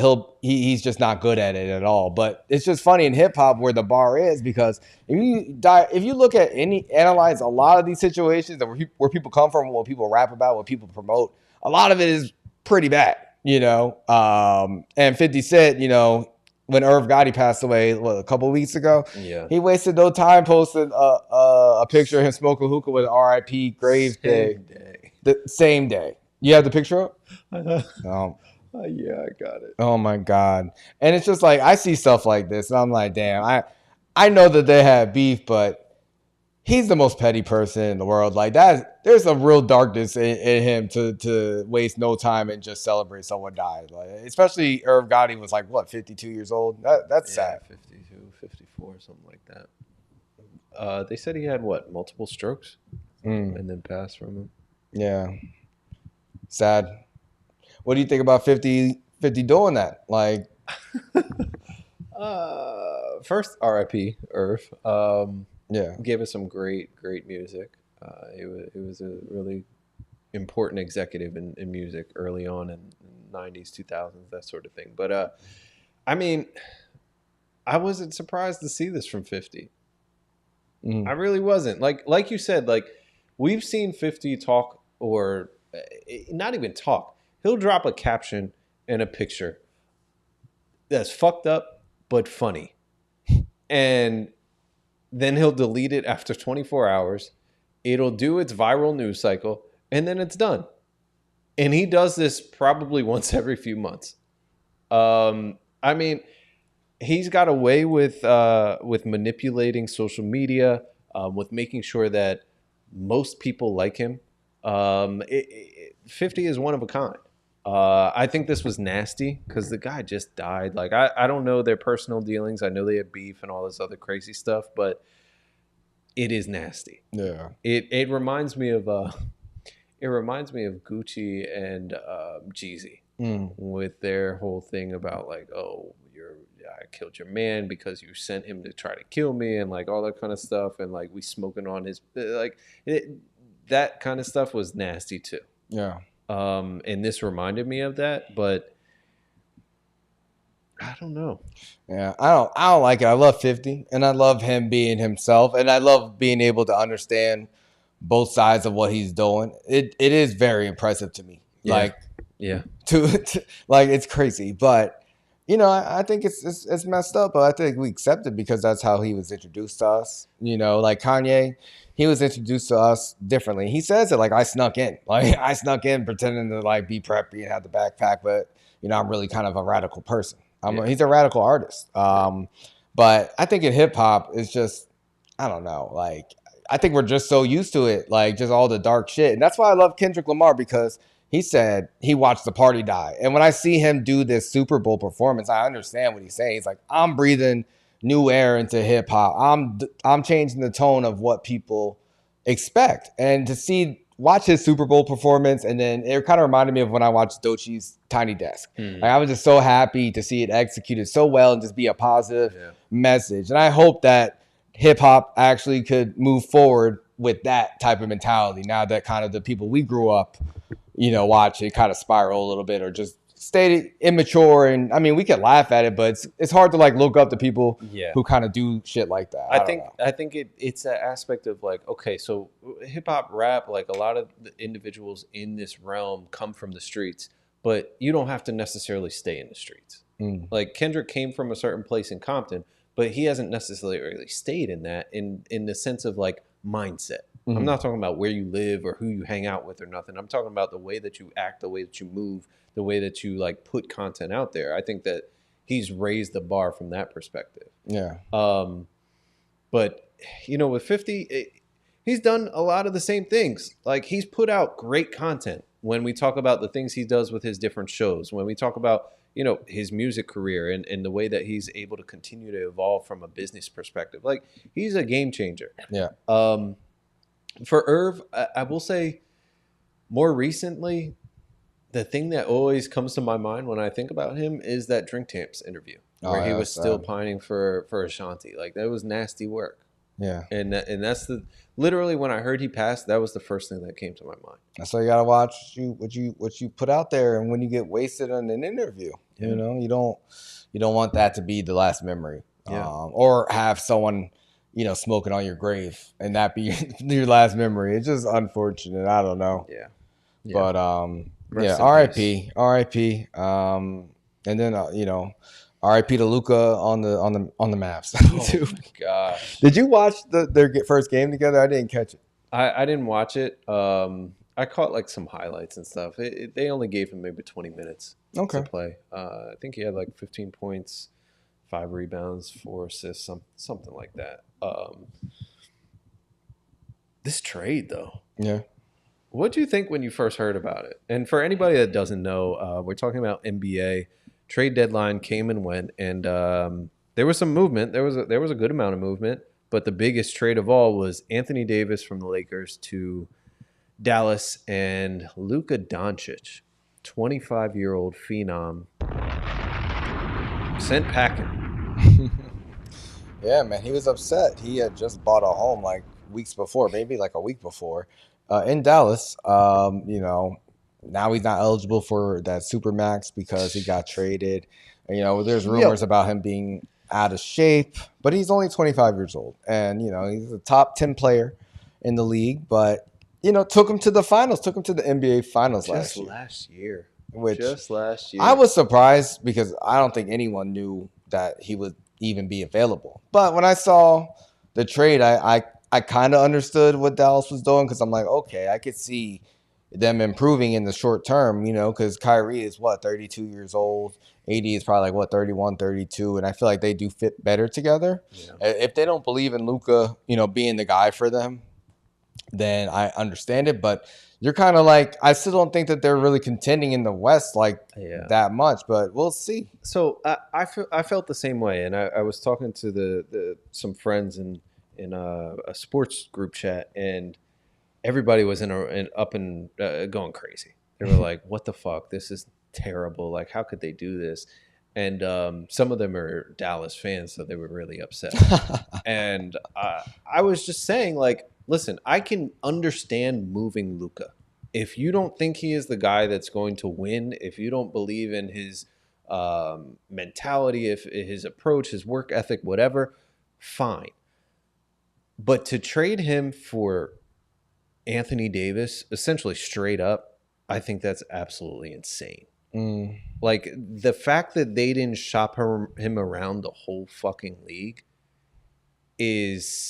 that's a huge mistake, and I think the Mavs for the next 5 to 10 years are going to regret that. Yeah, because you just saw Rudy Gobert go for 5 first-round picks like 3 years ago.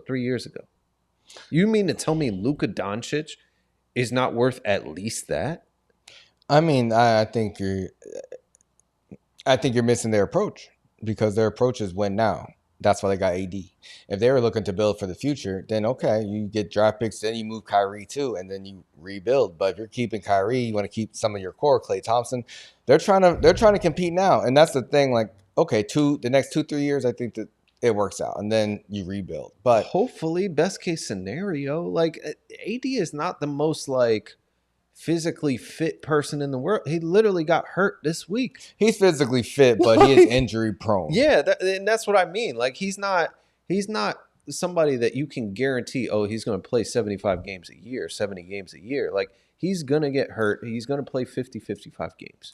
But when he's one of the best big men in the league, and he has been for a long time. And I feel like I don't know, he was the best player on the Lakers the last 5 years. Like, he's still very good in his prime. So I think if he stays healthy, it'll be interesting. But Luka on the Lakers, him and LeBron together, that's just a weird fit. But to me, it's like the Lakers are like, okay, we're just gonna have LeBron hand over the torch to Luka. Yeah. You think Luka's gonna be successful in LA? I think he could be. Again, it's the age factor. Like, he's got another 10 years to play in the league at least, assuming he takes care of himself. And LeBron is who better to learn from than the king? Mm-hmm. Like, the guy who's 42 years old, still playing in the NBA at a high level. Like, I don't know of anybody else that he could learn from. Well, he's 40, not whatever. But I just think that the Lakers seem to figure out how to get a franchise player no matter what. Yeah. Like, they did this all the way back from Wilt and Kareem. Yeah. Like, and they've been doing it every cycle. Yeah. It's impressive. It is impressive. And to get him for essentially like half off, you got Luka Doncic on clearance. That's crazy. It's not on clearance, man. Anywhere else, that's on clearance. No, I don't not. care. I'm sorry. AD, to me, he won in the bubble. Great. I think that was a hard championship to win, all the extenuating circumstances. But to me, he's not a winner. He is a winner. He's a Hall of Famer, and so is Kyrie. To me, again, he's not. But how are you gonna say he's not a winner? He's a champion, and he's been on multiple winnings. Like, has he ever been on a team that missed the playoffs since he's been in the league? Like, he's always when he plays. The when? Pelicans missed the playoffs when he was hurt, not when he was playing. Okay, but you just asked if he was on a team that. No, I'm saying when he was playing, man. Like, okay, they did not. Let's not sleep on AD, man. AD's been one of the best. I'm not saying he's a scrub. I'm just calling saying, like, clearance. That's pretty much calling him a scrub, in my opinion. Like, come on. Anytime you're trading a player that's 7 years older, and Luka's legit top 10. He's been top 10 since he stepped in the league. That's not true. All right, top 15 at least since he stepped in the league. No, right now, yeah, but come on, like, AD's great. So I understand it from that standpoint, but for the future, we'll see. We'll see. Like, would I really want to build a team around Luka? I don't know. I don't know. Like, would I want to build a team around Zion? A lot of people, showed flashes of greatness. You can't compare Luka and Zion. It's not even. They're both fat. Luka's not even fat, and Luka at least plays Zion's missed more time than I think he's missed a whole year's worth of games. Probably no. Luka is fat. He's like they said he was like 270 something pounds at one point. He's 6'8", bro.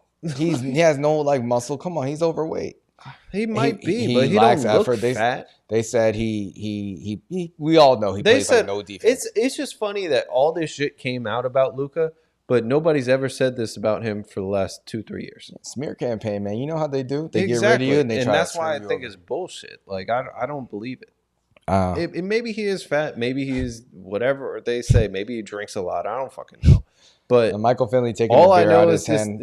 All I know is this guy averages like 30, 10, and 7 every single year for the last 4 years. I don't know. Yeah, we'll see. We'll see. I think we were all shocked by it. But we got the All-Star game coming up this weekend. Wait. Don't forget Jimmy Butler. Man, I don't care about that. Let's see. You don't care about Jimmy? No, not like the Warriors. They weren't really much of a factor. I think they're like on the bubble to play in. Let's see what they do like before we start. I think they're gonna make a run. I hope so. They're also like in a win now, mode. So it makes sense to have people who are like 35 all play together. Why not? And then you rebuild after. But you can't do a mix. You can't just have like one 30-something-year-old player and then have all these draft picks. You might go all in or blow it all up. That's what I say. Well, we shall see. Yeah. But, the All-Star game is in San Francisco. So, Steph Curry will be there. Mm-hmm. I forgot until like last week that they're splitting into like 4 different teams. And I got annoyed again. Did you see the drafts? Do you have it? I don't have it, but I know like Shaq has the OGs, so he has like what KD, Steph, and like the Olympic squad. Yeah, exactly. I think Chuck has the young guns. Chuck has the better squad. The young people, right? And then Kenny has Chuck has the international people, and Kenny has the young people, right? Yeah, something like that. But they have 4 different teams. One team is going to be the winner of the Rising Stars game. And then the other 3 teams are all the other all-star teams. So the matchup to start, the first game is Kenny's Young Stars versus Chuck's Global Stars. Then it's Shaq's team versus Candace's Rising Stars. So yeah, Chuck got Giannis, Shea, Jokic, Donovan Mitchell. I think Chuck has the best squad, honestly. He's got Trae Young, Victor, Wembanyama, Cat, all those guys. Kenny has a shitty squad. He's got Brunson, Cunningham, Anthony Edwards, Tyler Hero, Jaren Jackson, Mobley. Well, we'll see. They might play harder. Maybe. Or I feel like every group might want to play harder because they have something to prove. Even the OGs. Who's on the Shaq's team? On Shaq's team, he's got Tatum, Curry, Anthony Davis, LeBron, Dame, Jason Tatum, Kyrie, James Harden. I think it's going to end up being Chuck versus Shaq in the final. Okay. Well, because you figure you got to have 3-point shooting. I don't know. I think they're limiting the points to I think it's up to 40 points a game. Okay. Yeah, 40 points wins. Yeah, so you gotta rack them points up. Hopefully we get some more competition. Hopefully it works out. The NBA's been more creative, thinking outside the box with the in-season tournament, with the play-in. Yeah. Have both been pretty successful, I'd say. We'll see what they do with the All-Star game. They've been trying to switch it up. I like East versus West. I kind of got pissed when I remembered this, but maybe it'll work. I don't know. I just want to see actual competition. I don't want to see them jogging up and down the court, just chucking it from the half court line, or throwing crazy. I mean, they barely even did dunks last year. Yeah, but we'll see. Yeah, we'll see. Let us know, guys. Are you excited for NBA All-Star Weekend in San Francisco? We got the celebrity game, we got the dunk contest, the 3-point contest. I don't know. I feel like Dame is doing the 3-point contest again. Oh, he's nice. Going for the 3-peat. Oh, hell yeah. I love that. I know Jalen Brunson's going to be in it again. Mm-hmm. He missed the cut last year. Last year was crazy. Everyone was just over 30 points per round. I was like, damn, this is tough. Yeah. It definitely was. Hopefully Dame can get that third W. 3-peat where Mahomes could not. Yeah, Dame already got his ring this year, in-season NBA Cup champion. Oh my God. The Bucks is so annoying. They decided to trade Middleton for Kuzma. So you traded for a younger version of the same player. Okay.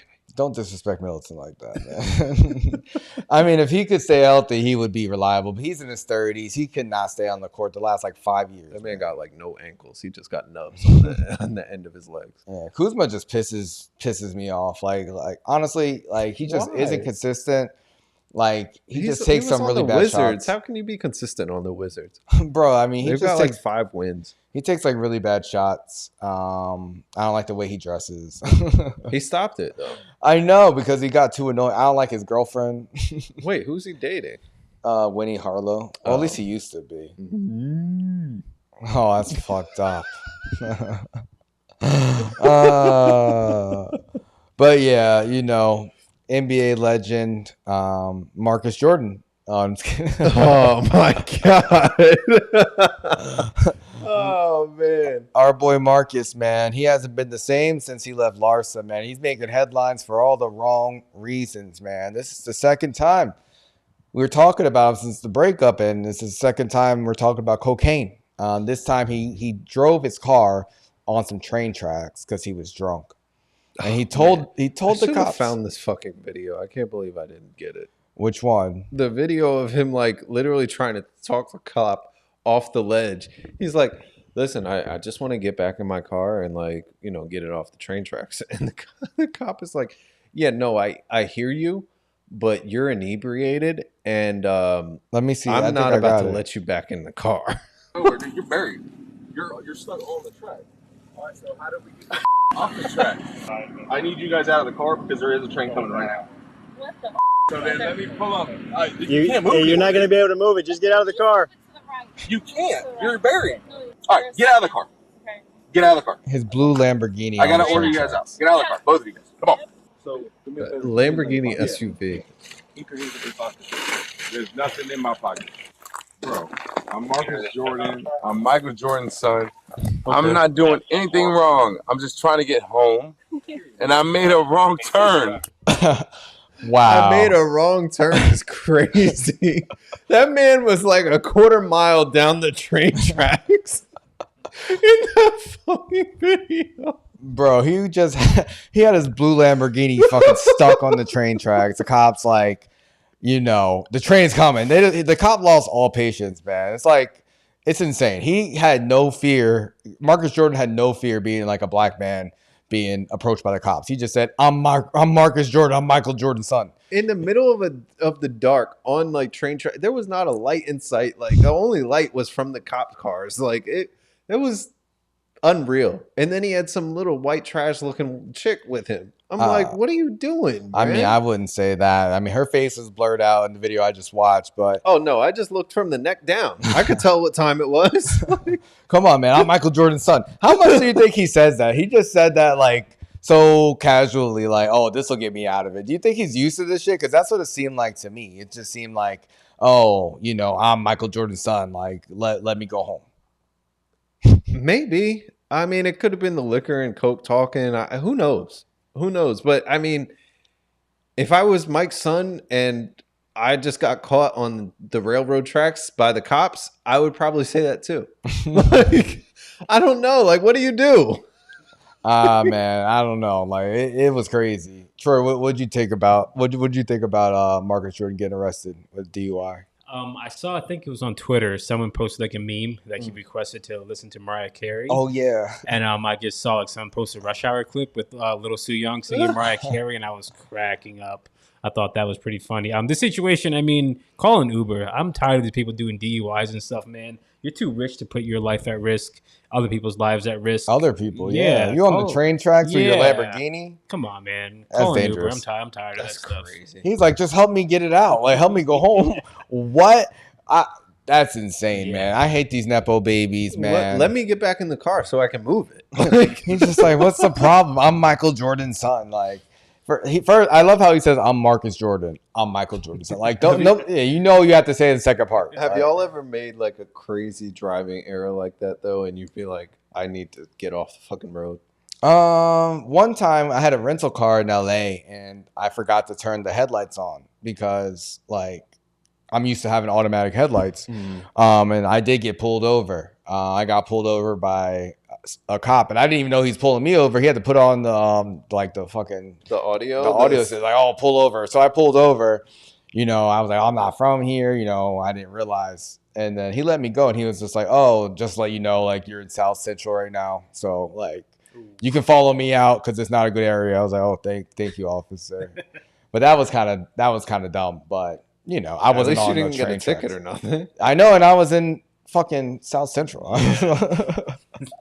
But I was on the highway, and I pulled off that first exit. That's why I ended up in South Central. I didn't know where it was dark. Okay. That's why having my it was lights off. dark But with I the didn't need lights. my lights on until that moment. I didn't know. I was like downtown. It was like mad bright out, but I wasn't trying to be like, Yeah. Yeah, that's crazy. Well, I feel you.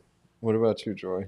I don't think so. I mean, I think I've been into like one car accident. It wasn't my fault. But yeah, no, I don't think I've had anything. I've been in the car with like, my friend who was supposed to be like, my DD, and he almost fell asleep driving. So I was like, all right, I got to drive back. So I've been in a situation, but I've never been the reason of like, oh man, I got to do this. I'm like, okay, I got to step up and make sure we both get home. And I was sober by then, but I was like, oh boy, this is crazy. Damn. Yeah, I've got too many stories, so I'm gonna keep that to myself. So you asked the question The to yourself. one I will say, there was we went to like a tailgate at Rutgers one time, and then I was going home, and I tried to make a left, and you know how like on Bush, there's like, well, at the time, there would be like the highway where each side had 2 lanes. Mm-hmm. There was like a middle thing that you couldn't go down, but then next to that, there was like massive sidewalks. Like the sidewalk was the width of a car. Oh. I was not supposed to be driving. I drove right up on the sidewalk. Oh my God. And I realized, I was like, why is there like the road over there and I'm on the sidewalk and then there's street lamps? I moved over. That's terrible. That's terrible. I wish you didn't tell that story. It was so late at night. Luckily, nobody was around. It was like 2 a.m. or something. But that was bad. That's terrible. Yeah. Let us know, guys. Do you think, Marcus Jordan, his life is spinning out of control since he broke up with Larsa? Is she the one who maybe got him into this lifestyle? I think we heard Cam and Mace say that. Did they really? Yeah, they said turned him out. Dang. Turned down Marcus Jordan. She may have. Maybe. Let me see if I can get that clip too. Because I found it to be interesting. Let me see. But I mean, link all this back to why young niggas don't need to be dating old women, man. They turned Marcus Jordan out, man. We gotta praise Marcus Jordan, man. Oh, he wasn't doing all this before. This nigga was going to school, playing basketball, running a Nike brand, coming out with playing new basketball. He was retros. not playing basketball. Not enough. We got him on that cocaine now. You on that pure too. Nah, what? You know shit pure. Shout out to Mike. We gonna take it light because it is Mike's son. People sensitive about their son, but like, yo, Now your son putting himself in that position. he gotta chill out, bro. He really do gotta chill. I do agree with that. He does have to chill. I'm not blaming Larsa for it, but I don't know. You think dating an older woman could be a bad influence? No, I don't think so. And for the simple reason that, like, first off, his dad is Michael Jordan. Mike made plenty of bad decisions, as they're well documented, whether it's drinking, gambling, drugs, whatever. But he could do that because he's Michael Jordan. He's not Marcus Jordan. He's Michael Jordan. So he set that type of example for his son. But then aside from that, you can't blame Larsa because he was doing this before. Was he? I didn't hear this, man. I really didn't. Listen, he has never done like anything that is like noteworthy. He's always been like Michael Jordan's son. Mm-hmm. And I feel like he's used that to his advantage. But it's just... Hopefully he can figure it out. Yeah, hopefully. I don't know. I mean, he doesn't really have to. Like, when your dad's a billionaire, he clearly has no regard for anything. He don't care. Like, he doesn't care. His basketball career didn't work out, but he's still Michael Jordan's son. He's still got a blue Lamborghini. Like, imagine having a blue Lambo and driving it so recklessly on train tracks. Like, that's just so disrespectful to, like, you have how do you turn down crazy. Train tracks? It's fucked up, man. That's so crazy. Oh my God. But shout out to him. Hopefully he gets the help he needs. Hopefully Mariah Carey can help him as well. Maybe she'll reach out. I don't know. Maybe that's the older woman he needs in his life. But it is Valentine's Day this weekend. Yes, yes, indeed. You always like to shout out your parents every year, man. Do you know how long they've been married this upcoming Valentine's Day? Oh, you already know. 56 years. Wow. Yeah, 56 years. That's a long time, man. Tell me about it. I can't even imagine being 56 years old, let alone being married for 56 years. That's a long ass time. Yeah. Yeah, shout out to the Spears. Yes, indeed. Thank you. 56 years. You know if they're doing anything to celebrate or? Well, they'll probably go get lunch or dinner or something like that. Something low key. I feel like after so many years, they're both 80-ish. It's like, what is there to do? Have as many, random new experiences or experiences that they forgot about before and are doing again, that sort of thing. But yeah. You doing anything to celebrate this year, Valentine's Day? Yeah, we'll go out for dinner on Friday and Saturday. Friday we'll do some roller skating. Okay. Which should be really fun. It's been a long time since I roller skated, so we'll be in the city having a skates good time. or roller blades, like? Whatever they got for us to rent. Oh, you can do both? I think so, yeah. No, I can only roller blade. I can't roller skate. Can you do both? I can do both, yeah. Nice. Yeah. Sounds like fun. I prefer rollerblading. Yeah. Yeah, me too. Yeah. What about you, Troy? You celebrating this weekend? Yeah, Friday. I think we're keeping it low key. We're probably gonna do something in house. I'm gonna curate like a nice little scheduled date thing. Probably take off work early and then chill with the fiance. And then Saturday, we're celebrating Shannon's mom's birthday because her birthday is on Valentine's Day. So we'll be down celebrating with family on Saturday. So that'll be cool. See the fam for a bit, and then Sunday probably just come home and catch up on some shows and chill. Yeah. Nice. So you're gonna set up a whole day. Mm-hmm. And you said your girl's setting up your day, right? Yeah, she set up Friday. I'll do some stuff on Saturday. Side chick day. Yeah. Oh man, no. It's funny because the three most romantic zodiac signs, man. You're one of them. Troy, Pisces. Your girl and your girl, both Cancer and Leo. They say those are the three most romantic zodiac signs. Mm-hmm. Do you think you're romantic, Troy? I mean, you're already kind of working on scheduling out Valentine's Day, so I think that qualifies. Romantic, I think I can be. I wouldn't describe myself as a romantic person, but I think on some of these events, or if it's something that is important to my partner or something, I'll definitely try to show up and show out for them in a way that works for them. If they're like, oh, I want something big and flashy, it's like, okay, I know I have to do something big or flashy. If they're like, oh, I want something to be low key and intimate, I'll be like, okay, cool, I'll show up in that way. So I think it depends, but I wouldn't describe myself as romantic, but I can be romantic. Yeah. I think we talked about this before. We were like, we can be romantic, but it's not in our nature. Exactly. Yeah. Got you. Nat, she definitely likes romance and stuff like that. I don't know if she's as good at being a romantic as she might think. No, but why you say that? Well, I think she likes it from a sense of she likes receiving romance. But I also don't think women are necessarily taught or programmed how to be romantic with men. They view it from their lens versus how we might like it. Well, what would you want? What would you define romance for a man? You give some advice out to the women out there for Valentine's Day. How could they, treat their man? I don't know. I think it has a lot to do with just knowing your audience and knowing who it is you're dating. If you know that your man likes this certain artist or something and you get him tickets to go see that artist, that's great. Or if he's been asking to do I don't know, go golfing or something like that, get him a trip to go golfing. Some random stuff like that could be really cool. It just depends on what your man is into. Gotcha. But I think it's the same for women. If you know your girl, she wants to get her nails done or she always does her nails herself, pay for her to get her nails done, or get a spa day or something. Just be thoughtful, be aware of the person that you're with. Yeah, I think it's important to know what someone values. For me, I think quality time is a big deal for me if I really like someone. So spending time together, doing things you like and enjoy is always good. I'm a big planner, so I like to plan things ahead. If I can. I wouldn't really call myself romantic, but I mean, I don't know. Maybe I can be a little bit, but I wouldn't say that's my default, honestly. But Valentine's Day is on Friday. Let us know, guys. Will you be celebrating with your loved ones or your side pieces or both? You know, we've had a lot of Valentine's conversations in the past about like what to get your girl, what to get your guy, you know, what to get to your side, you know, how much money should you spend on Valentine's Day? But there's this one list, you know, of potential icks that could really screw up Valentine's Day if you're, you know, in the early stages of dating someone. You might not be able to reach Valentine's Day if you do some of these things, man. And I was reading this list, and I really wanted to talk to you guys about it because I feel like it's pretty relatable. And I want to see if you agree with this list of 15 things.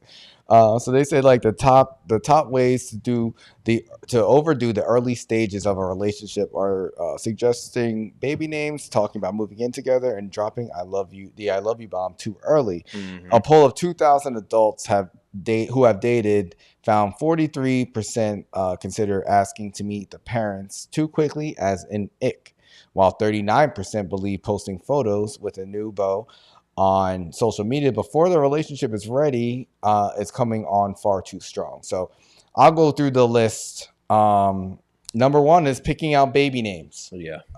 Picking out baby names gives people the ick.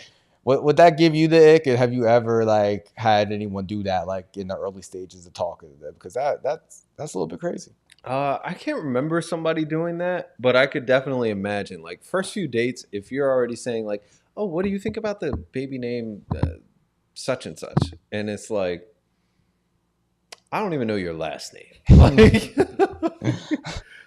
I think it could be definitely too soon. That could be a turnoff. Yeah. Has that happened to you? I don't think that's happened to me. I don't remember.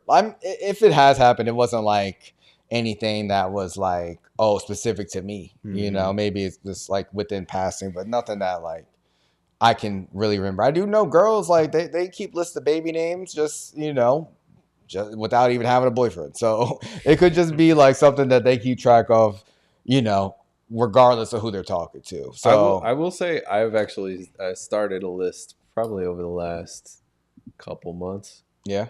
Yeah. Of baby names?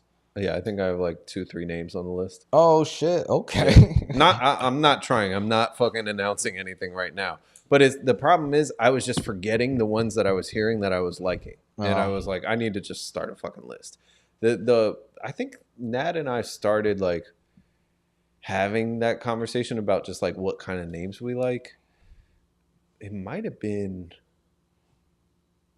I think we've had it periodically over the years, but it definitely happened more when we were in Hawaii. Because we heard like some Hawaiian names that we were like, oh shit, that's a dope name. Like I would name my kid that.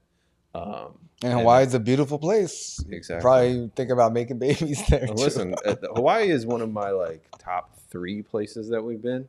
Wow, that's a flex, Hawaii. Man. Top 3. Yeah, no, I love Hawaii. Of course, it's beautiful. Hawaii. I'm sure I've never been, but I would love to go. Highly recommend. Yeah. Troy, what do you think about picking out baby names? Is that way too much? Yeah, that early, that's way, way too much. I think that would give me the ick. Yeah. How long do you think you have to be with somebody before you just even like you think that's an okay conversation to have? Well, yeah, I feel like you have to both want kids for it. Well, for sure, you know what I mean? But assuming that is like the baseline, like you both want kids at some point. When do you think like, oh, I heard this name recently. Do you think that's a cool baby name? I think when you're like officially in a relationship, it's fine. If you're building towards something, but if you're in the early stages, then I think that's where all this list is, like before you're officially together. Yeah. So yeah, another one is talking about moving in together before you've seen their home.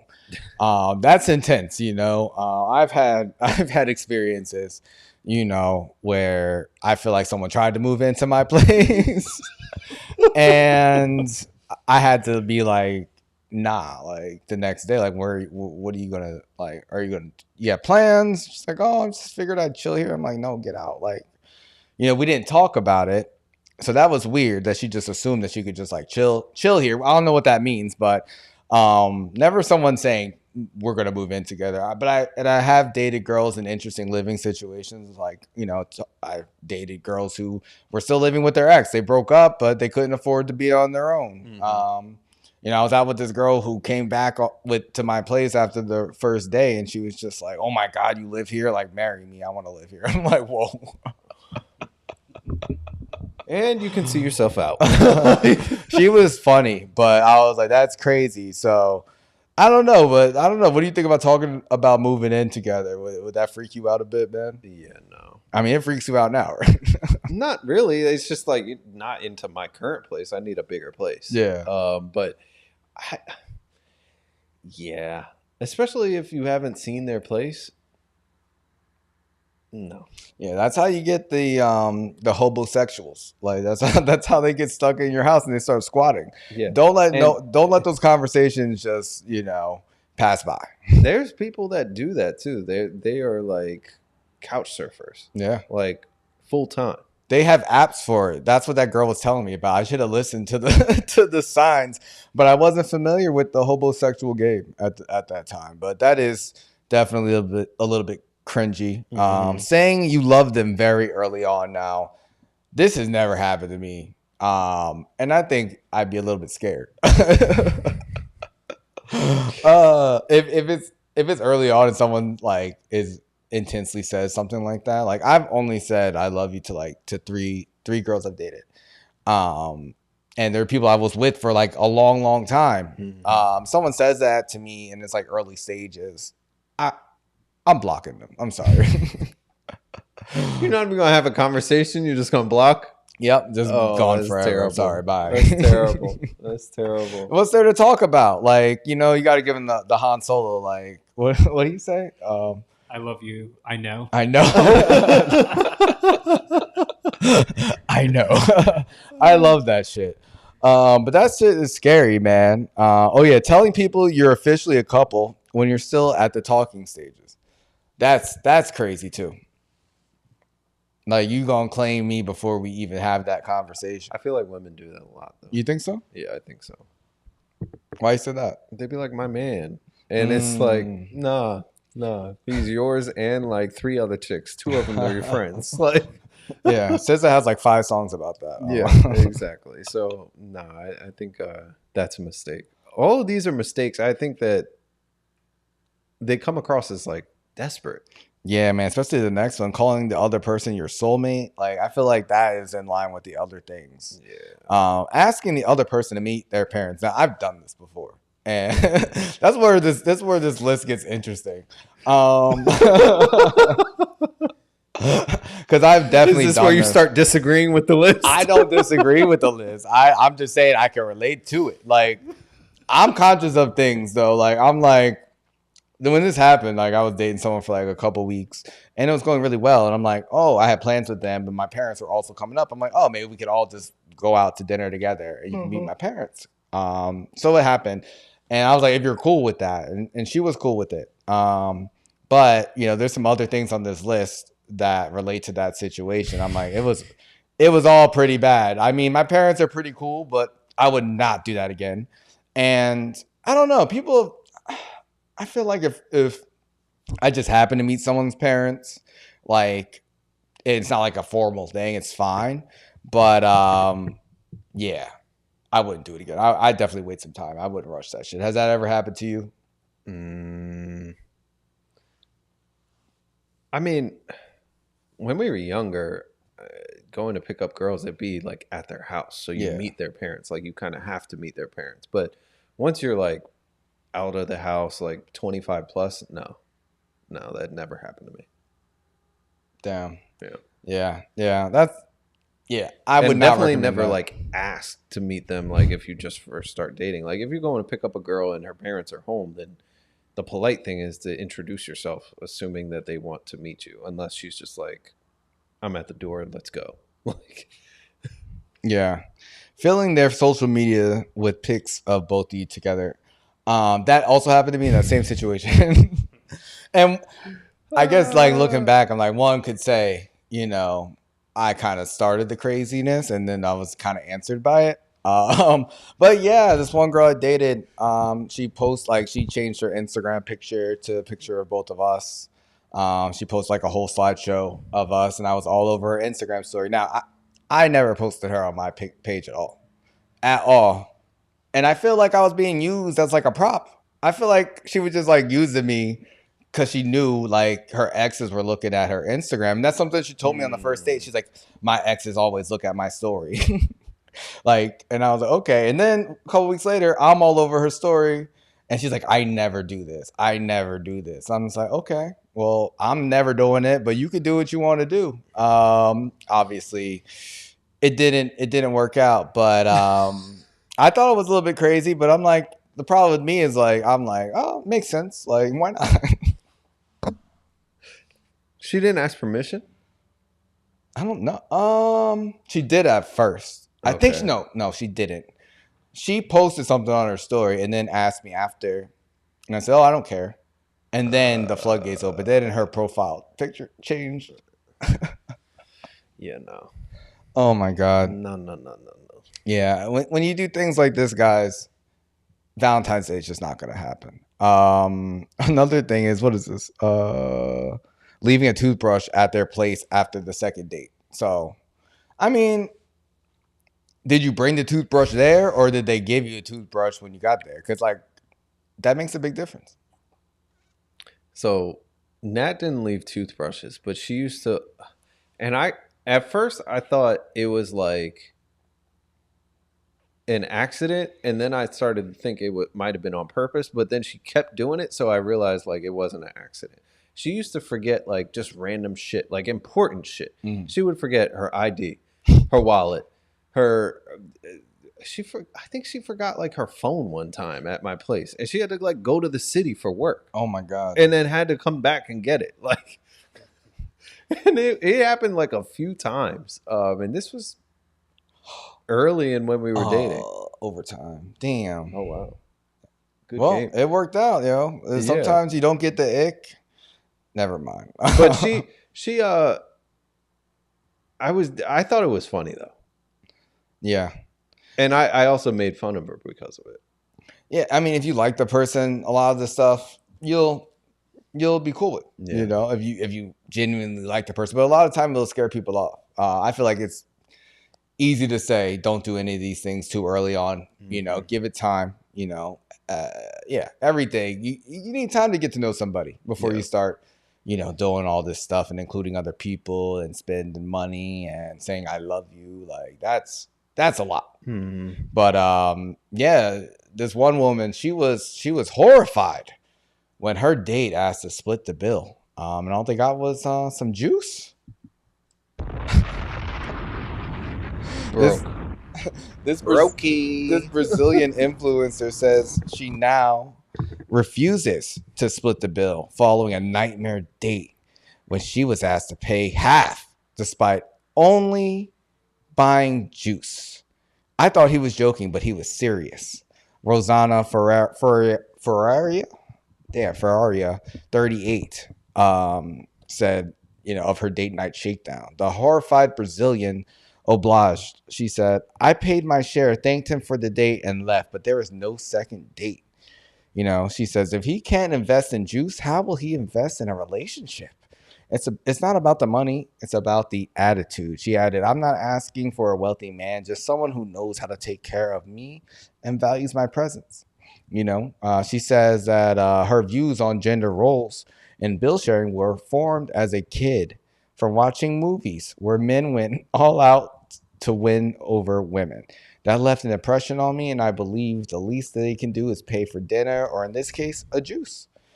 Man, I mean, you talked about the conditioning of men and women and expectations, and she's very honest in saying that movies kind of shaped her expectations, and now she's upset that he wants to split the juice. Man, what do you think about this? It's a first date. She's saying she won't go on a second date. Do you think it's fair to split the bill on a first date? I think the answer is it depends, and I hate saying that, but I really think it does. In a circumstance like this, $8 for a juice you're asking to split is fucking nuts. Yeah, I think that's crazy. Like, I'm sorry, buddy, but you gotta bite the bullet and pay the $8 for the juice. Like, it's even if you're not trying to go on a date with her again, like, you shouldn't be asking her to split like $4. Yeah, really. that's sorry as hell. Aside from that, like sometimes in a situation where you start dating somebody, maybe it's more of like, okay, we were friends. Maybe we're going to like try to see if we can take this farther. We're going on a first date. Yeah, we'll split the date just like we're friends still. I could see something like that. Or if you've come up with a prior arrangement where, hey, for the first date, let's split it. There's no pressure for either of us, that sort of thing. Like there's ways that you can have the conversation. In general, I think the guy should probably pay the first date. Yeah. I feel like if you say that beforehand, you're not going out on a date. If you say that. Yeah. It in most for cases. a lot of women, yeah. Yeah. They'll be like, they'll probably cancel on you that day of or something. Yeah. But I've never tried to split a first date. Yeah. I don't think that's right.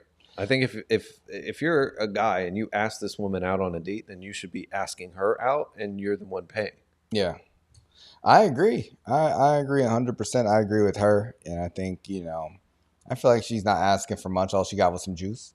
But I will say, this actually happened to me before, but in the opposite way. Like I went out for a coffee with this girl. Like, and we talked for like maybe like an hour or two. And I was like, all right, I got it. Like she got one coffee. I got a coffee. The bill was like $8. And she wouldn't let me pay for it. She was like, no, we're splitting it. I was like, oh, for real? Like, I guess she didn't want to feel like she owed me anything. But I'm like, $4? No, it was weird. And I'm like, all right. I'm gonna try to get in the cheeks for $4. It was like early in the day too. This was like a lunch coffee date. It was nothing like crazy. So I'm just like, this is weird. Like, even if we're not going to see each other anymore, like, what the fuck? Like, it was a normal like conversation. It wasn't anything like that was crazy. Because I've had dates where like obviously there's some disagreement or some awkward shit happen, but there was nothing really that happened. I could understand if there was like no like spark between us, but she was adamantly like no, and that was like all right. I was like all right, yeah, clearly we ain't meant to be together. Yeah, like, it's not that on the fucking, same page. not that serious. Like, oh, she probably felt really proud of herself in that moment. Like, I'm an independent woman, but hey, you could be independent and pay for your own coffee, but yeah, it's not gonna work out with me. What about you, Troy? When you were on the dating scene, you were splitting or you were paying for the first date? No, I think I was paying for the first dates. Usually if there's a first date. Second date too, depending on what we did, a lot of times they would offer to be like, oh, you got the first one, I'll pay for the second one or something like that. And respectable. Yeah, exactly. And I'd be like, okay, cool. Or something like, okay, well, let's split it or something. Like, all the people who I did date back then, pretty reasonable. No one was ever like, oh, you got to pay for everything or something like that. So, yeah. Yeah. Yeah, I mean, for me, I usually pay for it. But if someone wants to pay for the second date, I'm like, thank you. That's really nice. It's not the norm, but it does happen, And yeah, I've been with people who would never pay for anything. Broke ass girls, no money, no income, nothing going on in their lives. And yeah, you got fun with those types of people, but at the same time, it's just like, you can have fun with them, but that's about it. Yeah, I mean, for only a limited period. It's just like, what do you like? What's even the point? Like, I feel like you have to have a baseline of respect. And it's hard to respect someone who can't bring nothing to the table, like at all. It's not like I look for anyone to split anything, but at a certain point, if you're spending time with someone, having them at your place, and you're working and they're not working, they don't ever even try to wash your dishes or nothing. Like, that's so weird. It's just like, if I'm spending time in someone else's spot, I'm gonna try to clean up after myself a little bit. Exactly. Like, I'm not just gonna lay around and be just totally lazy. But there's people out there who do this their whole lives. That's been my thing. Like, it's like, if I take you out and we've been dating for a while and you don't never think to like offer to pay for anything or offer to set something up or offer to help take care of the crib when you be sleeping over every week. It's like, what are we doing? Yeah. Like, what do you think this is? For real. It's crazy out here, but yeah, you just got to protect yourself. And sometimes you just got to take those warnings and red flags on the first date and just listen to them. You want to ignore it and give someone an extra shot and a third shot and a fourth shot. You're just going to end up resenting the person. And then it's like, it's not going to end well. So sometimes it's best to like just have that disagreement or whatever on the first date. It's clear. Just listen to what people tell you. And if they tell you they're a broke bitch, be like, peace. Like, sorry. Yeah. You're a bum. Yeah, because listen, my love language is acts of service. You better get to servicing. Oh man. Well, if you do want the key to a happy, successful relationship, this one couple, man, they've been married for 75 years, man. 75? 75, man. This couple from England, Trudy and Alan Tomlinson, 97 and 96 respectively. They give one piece of advice. They don't look too bad either. No, man, they're pushing 100. Yeah. And their advice for staying together in a happy relationship is shut the fuck up. Zip your lip and keep it zipped. Let me send this article real quick.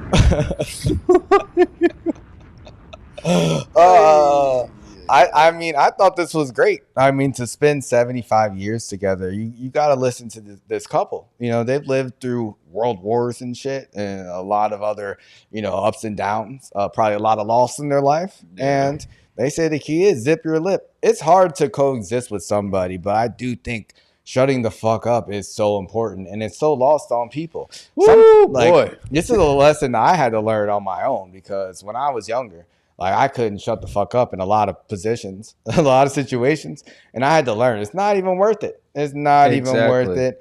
And some people never learn that lesson, man. Do you relate to this advice, man? Whoo, boy. Yeah. Yes, I do. Yes, I do. Listen, I think that there's a lot of people that feel the need to have an opinion about things, even when they don't care about things. And that works if you're doing a podcast like this, or if you're at work and just shooting the shit, or some other venue. But in a relationship, over time, that does not work anymore. Yeah. And you have to understand, like, okay, let's say my partner is really passionate about something. They're passionate that the sink gets wiped down every time you use it. There's not like water droplets all over the sink. I don't give a fuck about the water droplets, but since I don't care, I need to just probably shut up and try to do what they're asking me to do, because they clearly have an issue with that. Now, for my perspective, there's going to be things that I care about. But for each person, I think you have to understand who it is you're in a relationship, respect them, respect their nuances and quirks and things like that. And then, like you said, at certain times, you got to, that yapper, just close it. Just close it. No, seriously, I think everybody could listen to this. I feel like some people don't speak up enough. But, when you're in a relationship with someone, you want it to last. You have to pick the moments, that are valuable to speak. You don't want to just speak up and kind of just make the situation worse. I think it's important to have some space. Mm-hmm. And just give someone else the room to speak, the floor to speak, and then take your time and try to understand. I would say I haven't been like the best listener in my past relationships. And, as I got older, I got better, and a lot of the best way to listen is to zip it. Like these old people are saying, you can't talk and listen at the same time. So, I think this is great advice. Yeah. It's like the story of the boy who cried wolf.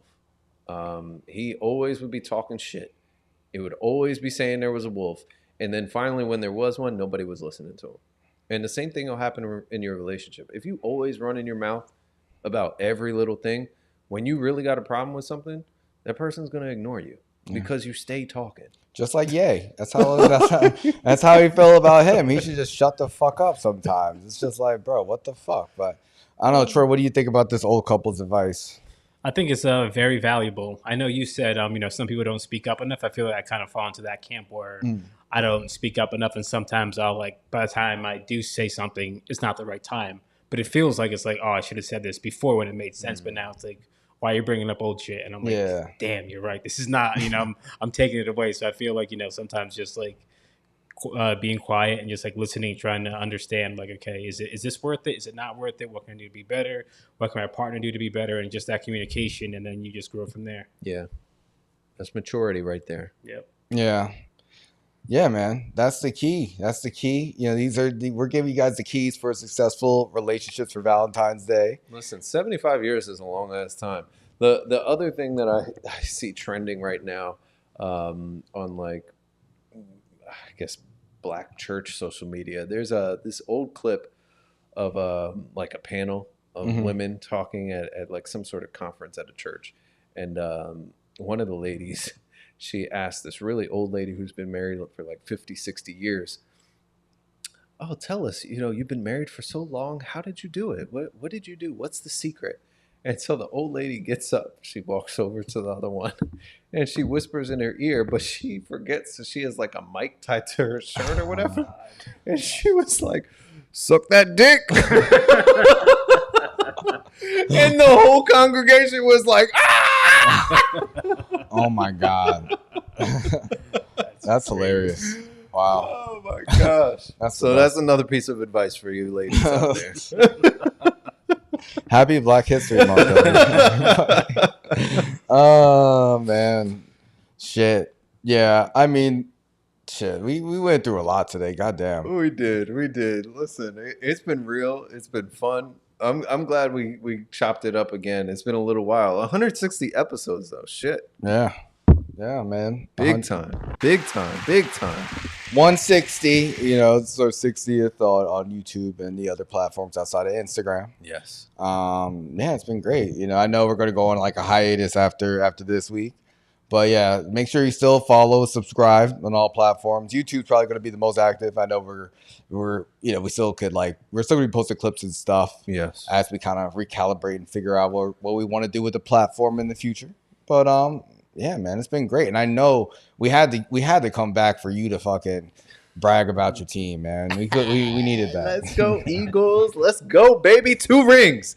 2 rings in 7 years. You know the vibes. We're going to run it back next year. You already heard Jalen talking about it. Devontae, AJ, everybody talking about it. Kellen Moore, good luck in NOLA, man. You're going to suck down there, but it's okay. We got Vic Fangio. We got this defense. We got a whole squad of monsters and killers on this team. We're going to dominate. Let's go. Yeah, man. I had to give you the platform to brag. Sure, you want to celebrate Aaron Rodgers' tenure. Hey, good luck. Good luck, old man. Oh, my God. That quote from today, oh, my God. That was disrespectful. I sent it to my friend. He's a Steelers fan, and he was loving it. That's so funny. Yeah, I think Rodgers should retire.